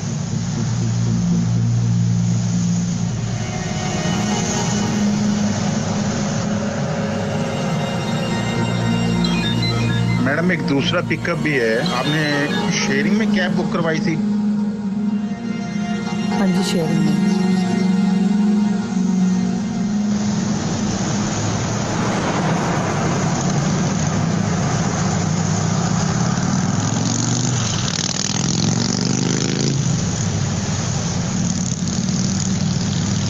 सुखविंदर जी अभी बुक किया था।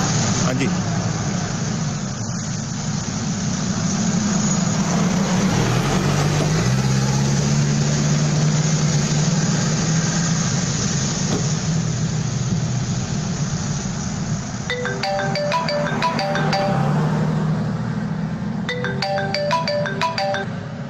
इसी वजह से तुम्हें मना कर रहा था कि नौकरी मत करो। अब क्या बच्चों को भी मैं ही संभालूं? नहीं नहीं, एक काम करता हूँ, बर्तन भी मैं ही साफ करता हूँ, खाना भी मैं बनाता हूँ, तुम सिर्फ एंजॉय करो। कभी तो टाइम कम हुआ है, 2-3 घंटे आराम से आओ। अब बताओगी कहाँ तक पहुँची? बस पहुंच रही हूँ और ट्रैफिक जाम था। ये ट्रैफिक का बहुत अच्छा बहाना है। साला ऑफिस में भी टेंशन, घर आओ तो यहाँ भी टेंशन। अब सोच लो कोई और बहाना बचा है नहीं? बेशरम कहीं।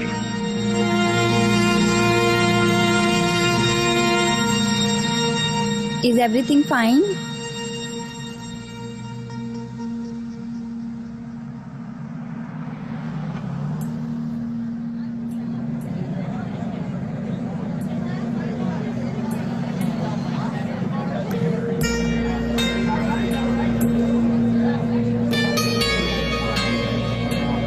ले लेना दीदी। अच्छा रुको।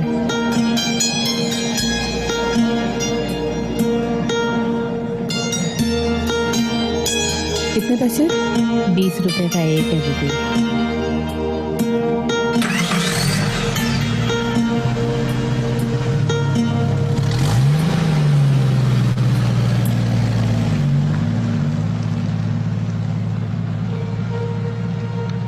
देश तो आजाद हो गया, लेकिन हम लोगों की सोच नहीं। देश तो आजाद हो गया, लेकिन हम लोगों की सोच नहीं।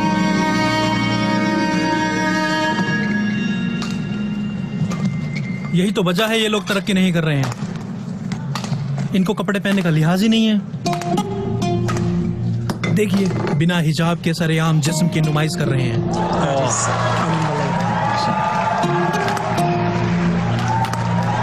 अरे कोई और खेल खेल लेते। और मुझे ये समझ नहीं आता कि इनके परिवार वाले इन पे पाबंदी क्यों नहीं लगाते हैं। इस तरीके से इनमें और उनमें क्या फर्क रह जाएगा। इनके खिलाफ फतवा जारी होना चाहिए। या अल्लाह इनको तौफीक दे।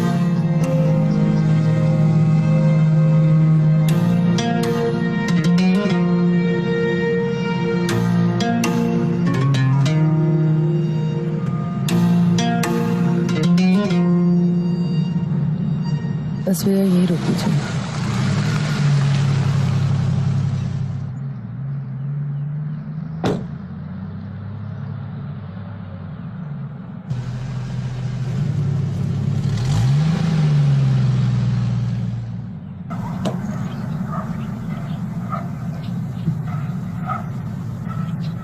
Thank you so much.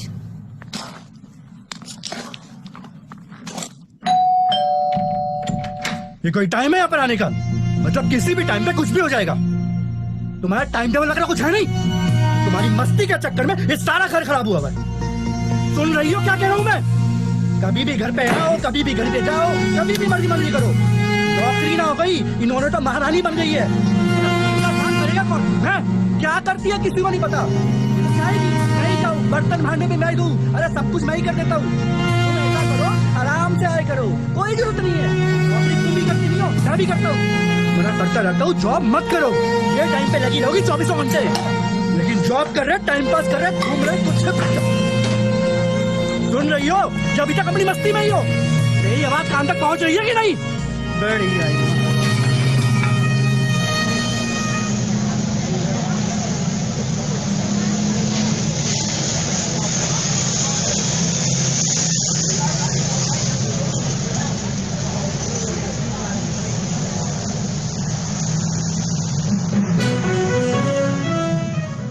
आज के दिल्ली ओपन 2018 की independence day challenge under 15 badminton tournament championship की विनर है आरजू खान। तो चलिए बातचीत करते हैं आज की विनर से। Congratulations Aarzoo. Thank you so much. तो कैसा लग रहा है आपको? अम्मी आजू बाजू टीवी पर आ रही है। तो आरजू मैं जानना चाहूंगी कि बिना किसी ट्रेनिंग, बिना किसी कोचिंग के आपने ये मुकाम कैसे हासिल किया? ये सब मेरे अम्मी और अब्बू की मेहनत का नतीजा है और अल्लाह की रहमत है। उन्होंने मेरे को इतना सपोर्ट किया, शायद उनके बिना ये मुमकिन नहीं होता। अल्लाह से मेरी यही गुजारिश है, सबको ऐसा खानदान मिले जो अपनों को समझे। Thank you. अल्लाह से मेरी यही गुजारिश है, सबको ऐसा खानदान मिले जो अपनों को समझे।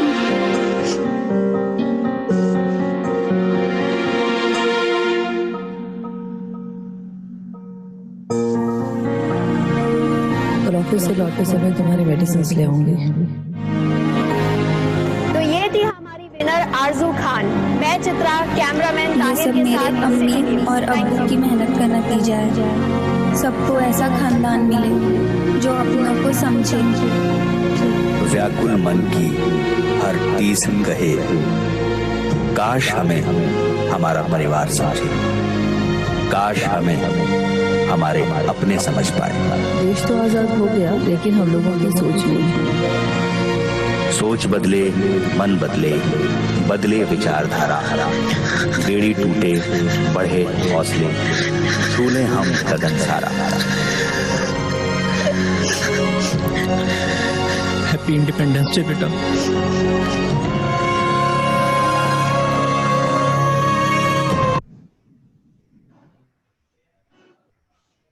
ઓકે, મારો અવાજ સંભળાય છે ને રાજેશજી?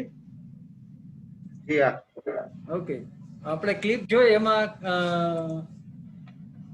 મેઇન તો જવાબ કરવાનો ટાઈમ નથી, પણ એટલું તો સમજાઈ ગયું હશે કે अपने को સમજે। નીચેના લોકોને તમારે સમજવાના, ઉપરના લોકોને પણ તમારે શું જોઈ છે એના હૃદયથી વાલા થવાનું છે। અને પીપીટી દેખાય છે ને રાજેશજી? બરોબર? હા। ઓકે, તો આપણે એક હાયરાર્કી, એક ઓર્ગેનાઇઝેશન સ્ટ્રક્ચરમાં છીએ, જેમાં ઉપર પણ છે અને નીચે પણ લોકો છે। તો નીચેના લોકોને તમારે સમજવાના છે। એમાં પછી તમારા એમ્પ્લોય પણ આવી જાય છે, તમે જો માલિક હો તો, અને જો તમે એમ્પ્લોય હોય તો તમારે ઉપર પણ વાલા થવાનું છે અને શું જોઈ છે એના માટે તેને વાત કરવાની। ઓકે, તો તન્વી, તું કઈ ઇનપુટ આપીશ આમાં?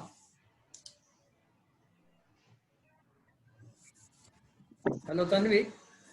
Yeah. It was a very emotional video. Tanvi, microphone થોડો ઉપર રાખજે। માઇક્રોફોન ઉપર રાખ. Yeah. So it was very emotional video. Like being a female, I can relate a lot to it.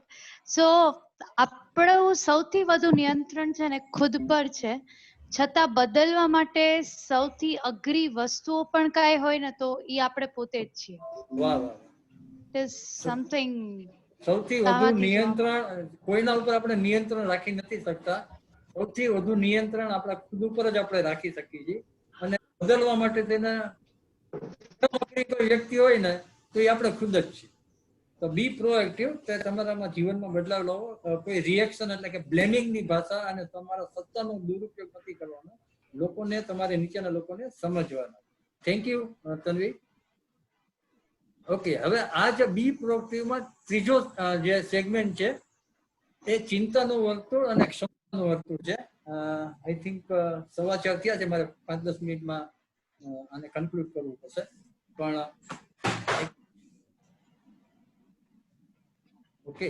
તો આપણે ખોટી ચિંતા એટલે કે ભૂતકાળની જે કઈ ઘટના ઘટી ગઈ હોય અને એની ચિંતા, ભવિષ્યની ચિંતા કરી અને આપણે સંકોચા જતા હતા, આપણું જીવન આપણે સંકોચમય કરતા જતા હોય, આપણી ક્ષમતાને વધારતા નથી, ખોટી રિએક્ટિવ મોડમાં આવી અને આપણે ચિંતાને જ વધાર્યા રાખીએ છીએ। અને જે કઈ ક્ષમતા વધારવાની હોય એ પ્રોએક્ટિવ કામ છે, એ પ્રતિભાવનું કામ છે. એ તમારે ક્ષમતા ઉપર વર્તુળ વધારવાનું મેઇન તો ધ્યાન દેવાનું છે. મને દીપેશજીનું ખાસ એક પાછું એક શેરિંગ કરી શકાય. આ બધું હમણાં જ બનેલી ઘટના છે એટલે મને તાજી યાદ છે કે એક વખત આપણા દીપેશ ગુરુજી પણ રાજેશજી ચિંતામાં પડી ગયા હતા.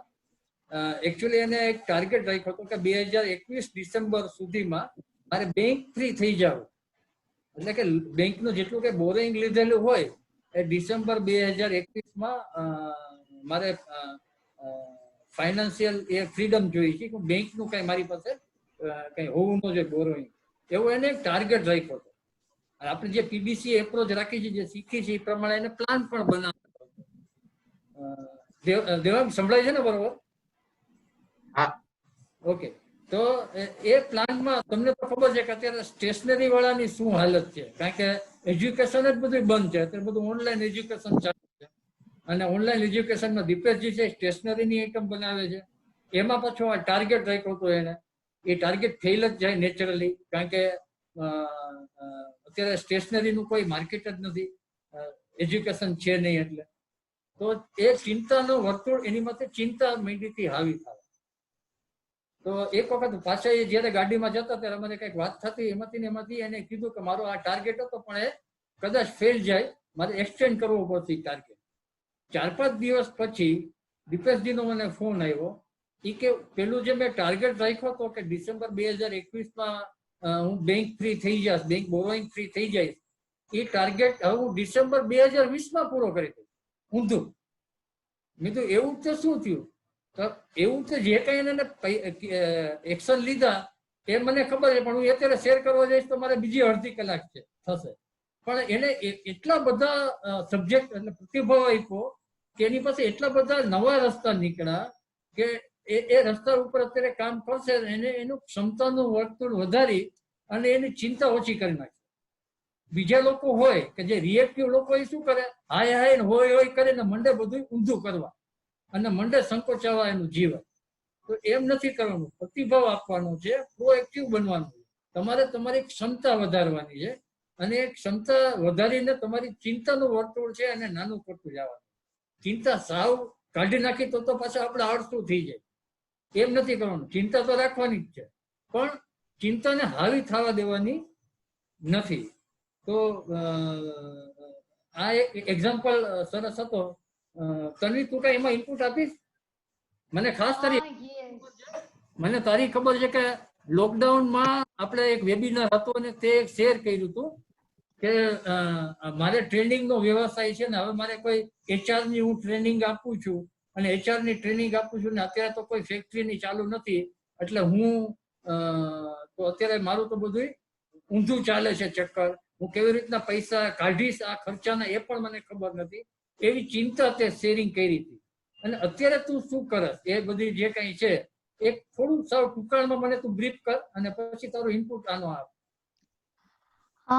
હાલે જે શાર્પન ધ સો છે લાસ્ટ હેબિટ એ તો કર્યું, સાથે સાથે ઈ કોમર્સ કંપની છે ને ગ્રો કરી. તો ફર્સ્ટ મંથ હતો, લાઈક આ થર્ડ મંથ ચાલે, તો એ 4.5 લાખ, સેકન્ડ મંથમાં 35 lakhs અને લાસ્ટ મંથનું અમે કેલ્ક્યુલેટ કર્યું તો it was 45 lakh sales Indian ઈ કોમર્સમાં. મેં 20 સ્ટોર્સ અત્યારે ચલાવી રહ્યા છીએ. તો લાઈક ગ્રોથ થઈ શકે જ્યારે આપણે રિસ્પોન્સિબિલિટી લઈ ત્યારે. પણ મારે એ પૂછ્યું હતું, તું એક ચિંતામાં હતી, હવે જો ચિંતાને તે હાવી થવા દીધી હોત તો અત્યારે આ સ્ટેજે તું હોત? ના, એબ્સોલ્યુટલી નોટ. Absolutely not. તારી રિસ્પોન્સિબિલિટી, તારા જેટલા રિસોર્સિસ હતા, તારા જેટલા સંબંધો હતા, એ બધાનો તે ઉપયોગ, તારી ક્ષમતા તે વધારી. તો ઉલટા જે પહેલાનું હતું એના કરતા અત્યારે તું દોઢું કામ કરે. રાઈટ. આ બુકમાં છે ને બહુ સરસ લખ્યું છે કે મારા જીવનમાં જે કંઈ પણ થાય છે તે મારી જવાબદારી છે. જો સંજોગોને કાબુમાં રાખવા પ્રયત્ન નહીં કરું તો હંમેશા સંજોગોના કાબુમાં જ રહીશ. મારે ખુદ સમસ્યા બની રહેવા કરતા સમસ્યાનો ઉકેલ બની રહેવા પ્રયત્નશીલ રહેવું જોઈએ. મારા જીવનમાં ઘટતી ઘટનાઓ કરતા તે ઘટનાઓને હું કેવી રીતે પ્રતિભાવ આપું છું તે વધુ અગત્યનો ભાગ ભજવે છે. ટૂંકમાં આપણા પાસે બે જ પસંદગીઓ છે, કાં તો પરિસ્થિતિઓને પ્રતિભાવ આપો, યા તો પરિસ્થિતિઓનો ભોગ બનો. કાં તો જીવનને નિયંત્રણમાં રાખો, યા તો જીવન સાથે ઘસડાયા કરો. અને જે વિનયજીએ કીધું ને કે સ્પિરિચ્યુઆલિટીનો જે પાવર છે, SSY, AMC, BST, અત્યારના જે કરંટ બેચ છે, ન્યૂ બેચ, એને નેક્સ્ટ હવે બધા બહુ અમેઝિંગ એક્સપિરિયન્સ થશે, એ આમાં ખૂબ જ હેલ્પફુલ થાય છે. અને એ તમારી કોન્શિયસનેસ ને ચેતનામાં, બિઝનેસમાં, લાઈફમાં બધામાં એક અલગ જ પરિવર્તન લઈ આવી દે છે. Thank you okay Tanvi, thank you. મને ઘણી ખુશી છે કે તું 102 ની સરસ એક પાર્ટિસિપન્ટ છો અને તે આટલો લોકડાઉનમાં ગ્રોથ કર્યો. પણ સબ્જેક્ટ ગોતવા માટે તું બોલી છો એટલે હું કહી દઉં કે સબ્જેક્ટ હજી કોઈને સબ્જેક્ટ ન મળતો હોય તો જે લોકો BS14 સિવાયના જેને લોકો BST કરી લીધું છે એના પાસે એક સરસ ટૂલ છે ને, એ છે ફોર્થ લેટર. એનો ઉપયોગ બહુ જરૂરી છે અને એ કરશે એટલે એને શું સબ્જેક્ટ ઉપર કામ કરવું એ તરત જ મળી જશે. ઓકે, તો થેન્ક યુ તન્વી. 45 નું સેલ ઓલામાં કરવું બહુ સરસ વસ્તુ કહેવાય. તો આપણી પહેલી આદત જે છે એનું ટૂંકાણમાં હું પાછું કહું તો હું જીવનની પસંદગી કરતા શીખીશ. હું સભાનતા રાખીશ કે કોઈના ઉપર દોષારોપણ નહીં કરું અને વિષય ઉપર કામ કરીશ. મારી ઉપર કોઈ દોષારોપણ ન થાય ત્યારે હું સારી બાજુ પસંદગી કરીને તેને પ્રતિભાવ આપીશ. મારા વડીલોને હું ચહિતો બનીશ અને મારી સત્તામાં લોકો માટે વિકાસ માટેનું આકાશ આપીશ. એટલે એ લોકોને હું સમજીશ, જે આપણે હમણાં છેલ્લી ક્લિપ જોઈ. મારી ઉપર ચિંતાને હાવી નહીં થવા દો અને મારી કેપેબિલિટી એટલે કે ક્ષમતા વધારીને હું દૂર કરીશ. ઓકે, એટલે આ કન્ક્લુડ થયું આપણું પહેલી આદત. રાજેશજી, દેવાંગજી, મારી પાસે પેલું આમાં ઓલું છે નહીં, એટલે મારે એટલું પૂછવું છે કે આપણે 4:30 થયા અને જો અડધો કલાક થાય એમ છે તો આપણે નેક્સ્ટ ટાઈમ બાકીની 2 એડિટ લેવી છે કે અત્યારે આટલું કન્ક્લુડ કરીને આની ઉપર આખો પેલા થોડોક ટાઈમ આપવો? પેલા આના ઉપર ટાઈમ આપીએ, કેમ કે પ્રોએક્ટિવ થવું એ પણ બહુ અગત્યનું હોય છે. સો દીપેશજી છે? યસ, અરે હું તો તમે આમાં નહોતા, મને કે તમે ક્યાં કામમાં છો એટલે હું તો તમારો ભરપૂર ઉપયોગ કર્યો અત્યારે. ના છું અહીંયા. Okay, thank you. તમે દીપેશજી આવું સરસ અમને SSY, NSY ને BST આપ્યું હોય એ પ્રોએક્ટિવ થવામાં આમાં અમને ઘણું બધું કામ લાગે છે. અને ખાસ કરીને SSY માં રિસ્પોન્સિબિલિટીનું ચેપ્ટર તો એટલું બધું ઊંડાણ વાળું છે, એ બાકીના બધા તો સમજતા હશે. આમાં રિસ્પોન્સિબિલિટી જ લેવાની વસ્તુ છે કે તમે તમારું જીવનની રિસ્પોન્સિબિલિટી લ્યો. હવે આપણી 2 જે હેબિટ છે પછી કરી. હજુ એક 5 મિનિટનું એક ગીત છે એવું મૂકીને પછી તમને માઇક ઓવર કરું દીપેશજી. ઓકે, તો મારી બધાને રિક્વેસ્ટ છે કે આ જે હું ગીત મૂકું છું, જે પ્રાર્થના મૂકું છું, લાઉડલી, ભલે તમારી આજુબાજુમાં લોકો હોય પણ લાઉડલી તમારે બોલવાની છે. અને એ પછી આપણે રાજેશજીને હેન્ડઓવર કરશું અને આગળની કાર્યવાહી એ પછી લેશે. તો હું અત્યારે એક પ્રાર્થના એક ગીત મૂકું છું, એ તમારે લાઉડલી બોલવાની છે અને બને તો રોજ એક વખત આ સાંભળવાની છે અને લાઉડલી બોલવાની છે.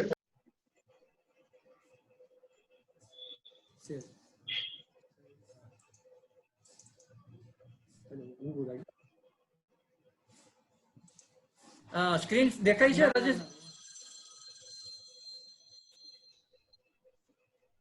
હા, શેર. હા, 1 મિનિટ શેર કરું છું.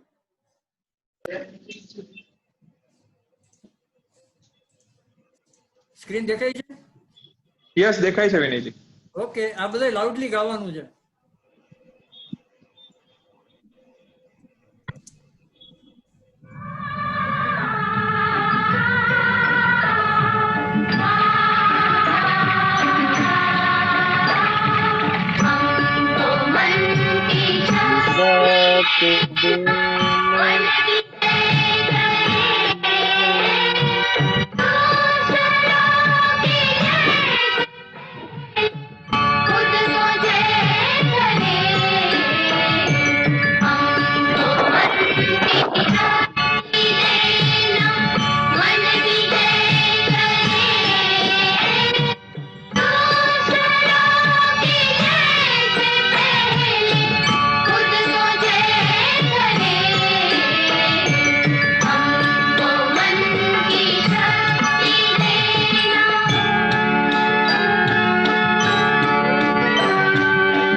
ઓકે, પાર્ટિસિપન્ટ બધાને જય ગુરુદેવ. રાજેશજી, ઓવર ટુ યુ.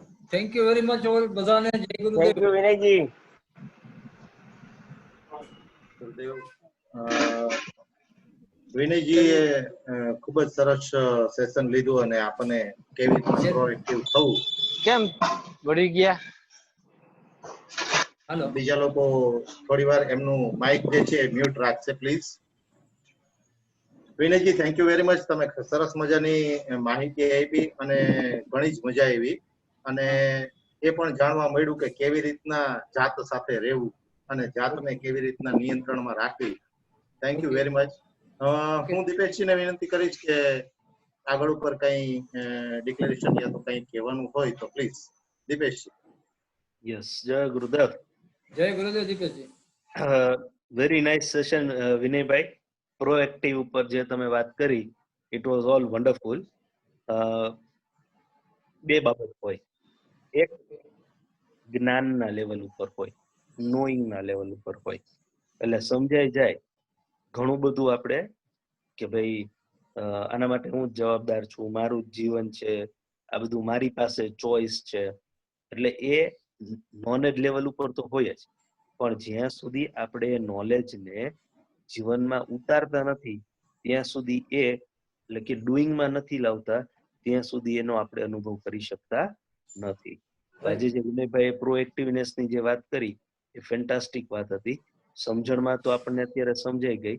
આપણે કે કેવી રીતે આપણે એને આપણા જીવનમાં ઉતારીએ, કેવી રીતે પ્રોએક્ટિવ થઈ અને રહીએ, ઉપરના લોકો સાથે કેવી રીતે પ્રોએક્ટિવ થઈએ, નીચેના લોકો સાથે કેવી રીતે પ્રોએક્ટિવ થઈએ, એ પ્રમાણે આપણે પ્રોએક્ટિવલી આપણું જીવન જીવીએ. વેરી નાઇસ વિનયભાઈ, ખૂબ જ સરસ હતું. 3 કવર કરવાની હતી પણ એક હેબિટ કવર થઈ. મને તનુએ કીધું, તનુનો જે જોઈન્ટ છે ત્યારે કીધું કે વિનયજી આ તો આખા દિવસનું સેશન છે. મને આઈડિયા નહોતો, મને વધારે માસ્ટરી વેબિનારની અને વધારે માસ્ટરી છે એટલે તરત જ કહેતી હતી કે આ તો કે આખા દિવસનું સેશન છે. મેં કીધું જોઈએ, કોશિશ કરીએ, પણ તમે મને વહેલો ચાન્સ આપશો તો બાકીને વહેલી હું કવર કરીશ. કરેક્ટ, કરીશું આપણે જે આગળ ઉપર વાત કરીશું. સો બીજી વાત એ હતી કે આપણે સરકારે ઓલરેડી આપણને પરમિશન આપી દીધી છે 21 તારીખ પછી આપણે ક્લાસ કરી શકીએ એવું ઓલરેડી સર્ક્યુલર આવી ગયો છે. એટલે પ્લાનિંગ અત્યારે ચાલુ છે કે કેવી રીતે આપણે ફિઝિકલ ક્લાસ આપણા ખૂબ જ ઝડપથી ચાલુ થાય. તો 21 તારીખ પછીની ડેટ જે આવે આપણે કેવી રીતે સેટિંગ આવે છે જોઈ અને હું તમારા બધા સાથે કમ્યુનિકેટ કરીશ. તો આપણે 2 ગ્રુપની અંદર ભેગા થઈ અને ક્લાસમાં મળીશું. એટલે કે 100 સુધીનું પરમિશન છે અત્યારે, તો આપણે 2 ગ્રુપ ડિવાઈડ કરી દેશું. એક ગ્રુપ જે છે એ એક દિવસે આવશે અને બીજું ગ્રુપ જે છે એ બીજા દિવસે આવશે. એ રીતે 2 ગ્રુપ ડિવાઈડ કરી અને અત્યારે આપણે સેશન ચાલુ કરીશું. તો એની ખૂબ જ ઝડપથી માહિતી આપીશું કે કેવી રીતે આ સેશન થઈ શકશે. once again it was a very nice session today. તો બીજું કઈ ના હોય, કોઈને કઈ પ્રશ્ન હોય કોલ લઈ લે પહેલા દીપકજી, પહેલા કોલ લઈ લે. કોલ લઈ લઈએ. ઓકે, યસ, કોલ લઈ લઈએ. રાજેશજી પોલ ફાયર કરશો ને? યસ.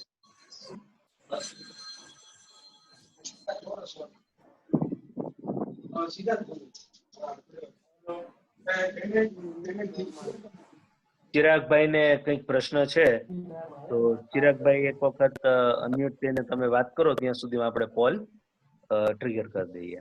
ઓકે, યસ ચિરાગભાઈ. જય ગુરુદેવ વિનયજી, જય ગુરુદેવ દીપેશજી. જય ગુરુદેવ. વિનયજી બહુ સરસ સેશન લીધો તમે પ્રોએક્ટિવનેસ પર, અને જ્યારથી બિઝનેસ સ્કૂલ જોઈન કરી ત્યારથી સમ લેવલ ઉપર આપણે પ્રોએક્ટિવ થઈ જ ગયા છીએ અમે બધા બિઝનેસ સ્કૂલના પાર્ટિસિપન્ટ. અને જે એક આપણે હાયરાર્કીની વાત કરી એમાં આપણે તમે કીધું હતું કે આપણા ઉપરના જે ટોપ હાયરાર્કી હોય, બી ઇટ આપણા મેનેજરમાં હોય, કંપનીમાં અથવા તો ઘરે આપણા વડીલ હોય, એની સાથે આપણે પ્રોએક્ટિવ કંઈક રહ્યું એના પર વાત કરી હતી. એમાં તો તમે એક કીધું કે જ્યારે એ લોકો આપણને બ્લેમ કરતા હોય અથવા તો શાઉટ કરતા હોય ત્યારે આપણે એક પોઝ લઈને આપણે વિચારવાનું આપણી ઉપર કે એ લોકો જે એકચ્યુઅલી સિચ્યુએશનને કન્સિડર કરવાની, સિચ્યુએશનને એનાલિસિસ કરવાની. પણ બીજો તમે વાત કરી હતી કે આપણે એને વહાલા થવાનું છે. હવે આપણે જે વિડીયો પણ જોયો અને એ સિચ્યુએશન ડેઈલી લાઈફમાં ઘણા લોકોને આવતી પણ હોય છે કે એનો હસબન્ડ છે લેડીનો, એને કંઈ પણ કારણ વગર શાઉટ કરતો હતો કે તું જોબ છોડી દે, એમ ઘરના બધા કામ નથી થતા, આ નથી થતું. અને સામે પેલી બેડમિન્ટન પ્લેયર હતી, એના ફેમિલી પણ એમ ઈચ્છતા હતા કે બેડમિન્ટન ના રમે because of their culture and everything. તો આવા વડીલ, આવા હાયરાર્કીમાં આવી એની એક્સપેક્ટેશન હોય અને એને વહાલા થવા માટે આપણે જે કરવું હોય એ છોડવું પડે. તો આવી સિચ્યુએશનમાં શું કરવું જોઈએ? એઝ ઇન કે ચલો આપણે સિચ્યુએશન એનાલિસિસ કરી લઈએ અને એનો ટેમ્પરરી ગુસ્સો છે અને આપણે ઇગ્નોર કરી શકીએ યા ફિર એને આપણે મેનેજ પણ કરી શકીએ. પણ આ એક સિચ્યુએશન એવી છે કે એક ટાઈમની નથી, એ મે બી કન્ટિન્યુઅસ સિચ્યુએશન આવી શકે કે તમારા કામને અથવા તમારા એમને એ લોકો જોતા ન હોય અથવા તો ઓળખી ના શકતા હોય અને આ વારંવાર ગુસ્સો એનો આવતો રહેતો હોય, દરરોજ હોય કે ટાઈમ વીકલી હોય એમ. તો આવી સિચ્યુએશન આપણે એને વહાલા થવા માટે શું કરવું જોઈએ? બહુ સિમ્પલ છે. એને જે કર્યું એ કરવાનું. બેડમિન્ટન પ્લેયરે શું કર્યું? કેવી રીતે વહાલા બની? સી સામેવાળી વ્યક્તિને ક્યારે હાયરાર્કીની અંદર તમારાથી ઉપરની વ્યક્તિઓ હોય એને ક્યારે તમારાથી ગુસ્સો આવે? તમારું સક્સેસ એમને દેખાય નહીં અથવા તો તમે એને ગમતું કામ ના કરતા હોય ત્યારે. તમે એને વહાલા ના હો ને ત્યારે. ઓકે ઓકે, એટલે વહાલા ના હો એટલે આપણે એની કોઈ ચાપલુસી નથી કરવાની, પણ તમારે તમારી જાતને એટલી ડેવલપ કરવાની છે કે એ વ્યક્તિનો તમારામાં કોન્ફિડન્સ 100% હોય. જ્યારે એનો કોન્ફિડન્સ તમારામાં 100% હશે ત્યારે તમે પછી કાંઈ પણ કરશો, પછી એનું રિઝલ્ટ સક્સેસ હશે કે ફેલિયર હશે એનાથી કોઈ મતલબ નથી. એટલે તમારે તમારા બીંગને એટલા લેવલ ઉપર લઈ જવાનું છે કે સામેવાળી વ્યક્તિ તમને જવાબદાર તમે છો ને એ સમજી શકે, એને દેખાય. એટલે આપણે એવું કહી શકીએ કે ફર્સ્ટ પ્રાયોરિટી એનો કોન્ફિડન્સ અર્ન કરવાનો હોય અને આપણી સેકન્ડ પ્રાયોરિટી આપણા લાઈફ ગોલ્સ રાખવા જોઈએ, એવું કહી શકાય? એમનેમ અર્ન ના થઈ શકે. You have to act responsibly. તમે જ્યારે રિસ્પોન્સિબલી એક્ટ કરો એટલે ઓટોમેટિકલી તમે એનો કોન્ફિડન્સ જે છે એ અર્ન કરી લેશો.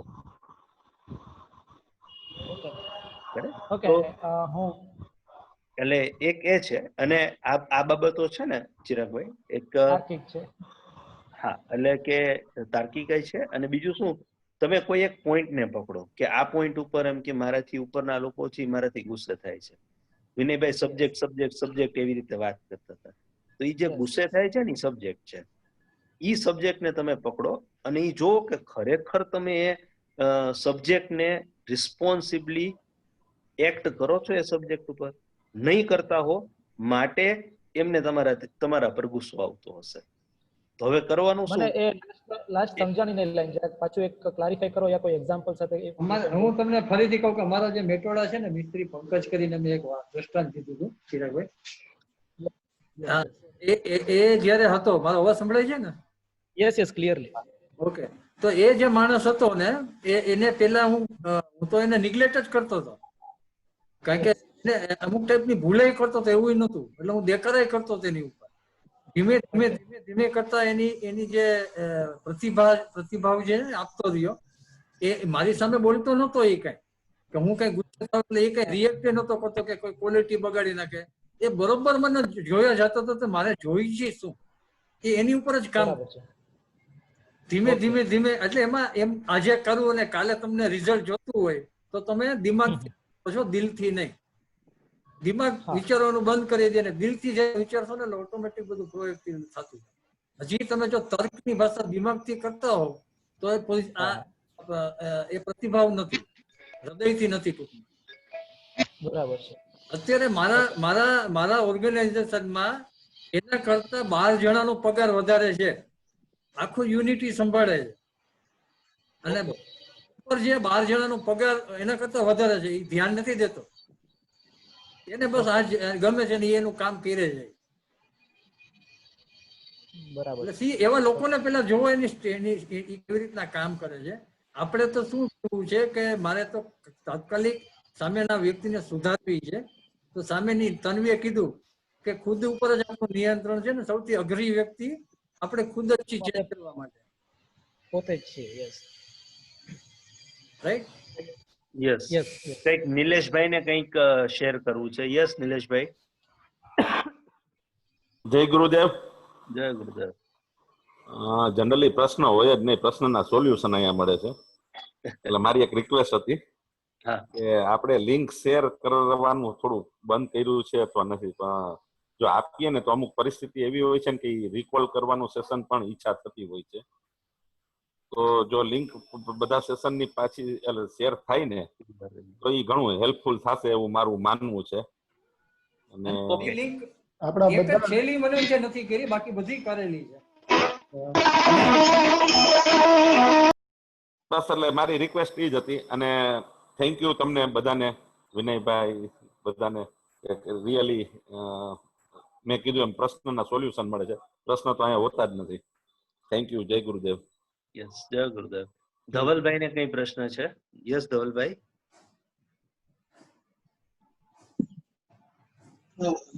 દીપેશજી, વિનયજી, બહુ જ સારું સેશન હતું. ખૂબ જ મજા આવી. ઘણા ટાઈમ પછી જો કે હું જોડાણો છું, થોડી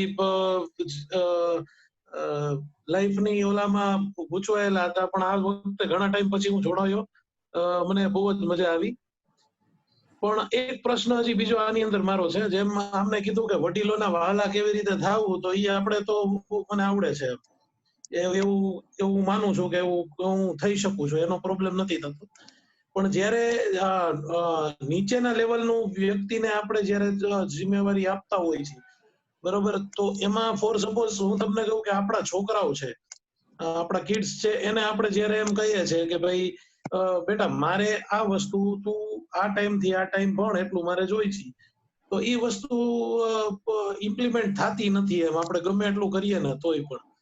તો એમાં કે કોઈ માણસમાં હોય તો આપણે પૂરેપૂરી આઝાદી આપી હોય કે ભાઈ તને આ પૂરેપૂરી આઝાદી છે, તું આ કરવાનું, પણ ઈ ત્યારે ન કરી શકતો હોય તો એમાં શું કરવાનું, ઈ ખાસ એક જાણવાનું છે. એટલે તમે જે કીધું ને કે આ ટાઈમ થી આ ટાઈમ ભણ, કયા ટાઈમે ભણવું એ અગત્યનું છે કે ભણવું એ અગત્યનું છે? એટલે એકચ્યુઅલી હું એમ કહું કે એને કોઈ ટાઈમ ન આપું અને એને કીધું હોય કે તું કોઈ પણ ટાઈમે ભણી લે, બરોબર, તો એ તો ભણતો જ નથી એમ. હા, એટલે એ ખાલી જોવાનું કે એની પાસેથી કમિટમેન્ટ લેવાનું કે બેટા તું ક્યારે ભણીશ, તું ટાઈમ દે. ઓકે. પપ્પા ટાઈમ નથી દેતા, તું ટાઈમ. પપ્પાને શું જોઈએ? પપ્પાને તું ભણ એ જોઈએ છે પપ્પાને. એટલે તમારી નીચેની જે વ્યક્તિ હોય ને એને તમારે કહેવાનું કે શું જોઈએ છે. Okay, right. બરાબર. પછી આપણે ભૂલ શું કરીએ, આપણે શું જોઈએ છે તો કહીએ, સાથે સાથે એને મને જે જોઈએ છે ને કેવી રીતે કરવાનું ને ઈ આપણે એના ઉપર થોપતા હોઈએ છીએ. અને ઈ બહુ મોટામાં મોટી ભૂલ હોય છે. કેમ કે કરવું એને છે તો એને ખબર હોય કેવી રીતે કરવાનું. Okay okay. એટલે આપણે આપણી એના ઉપર થોપીએ છીએ ને એને ખબર નથી પડતી કે હવે આમાં કરવું શું.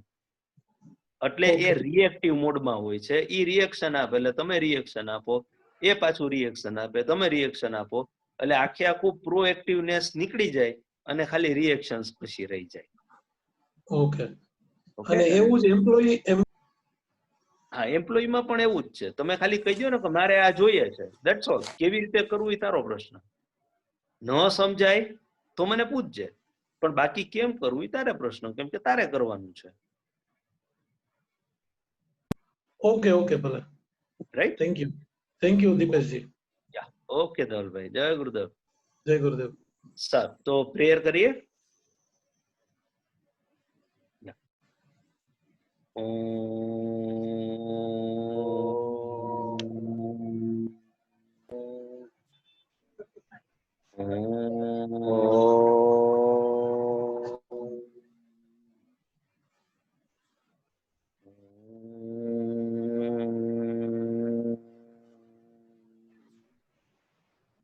असतो मा सद्गमय तमसो मा ज्योतिर्गमय मृत्योर्मा अमृतं गमय. ओम शांति शांति शांति. हरि ओम. श्री गुरुभ्यो नमः हरि ओम।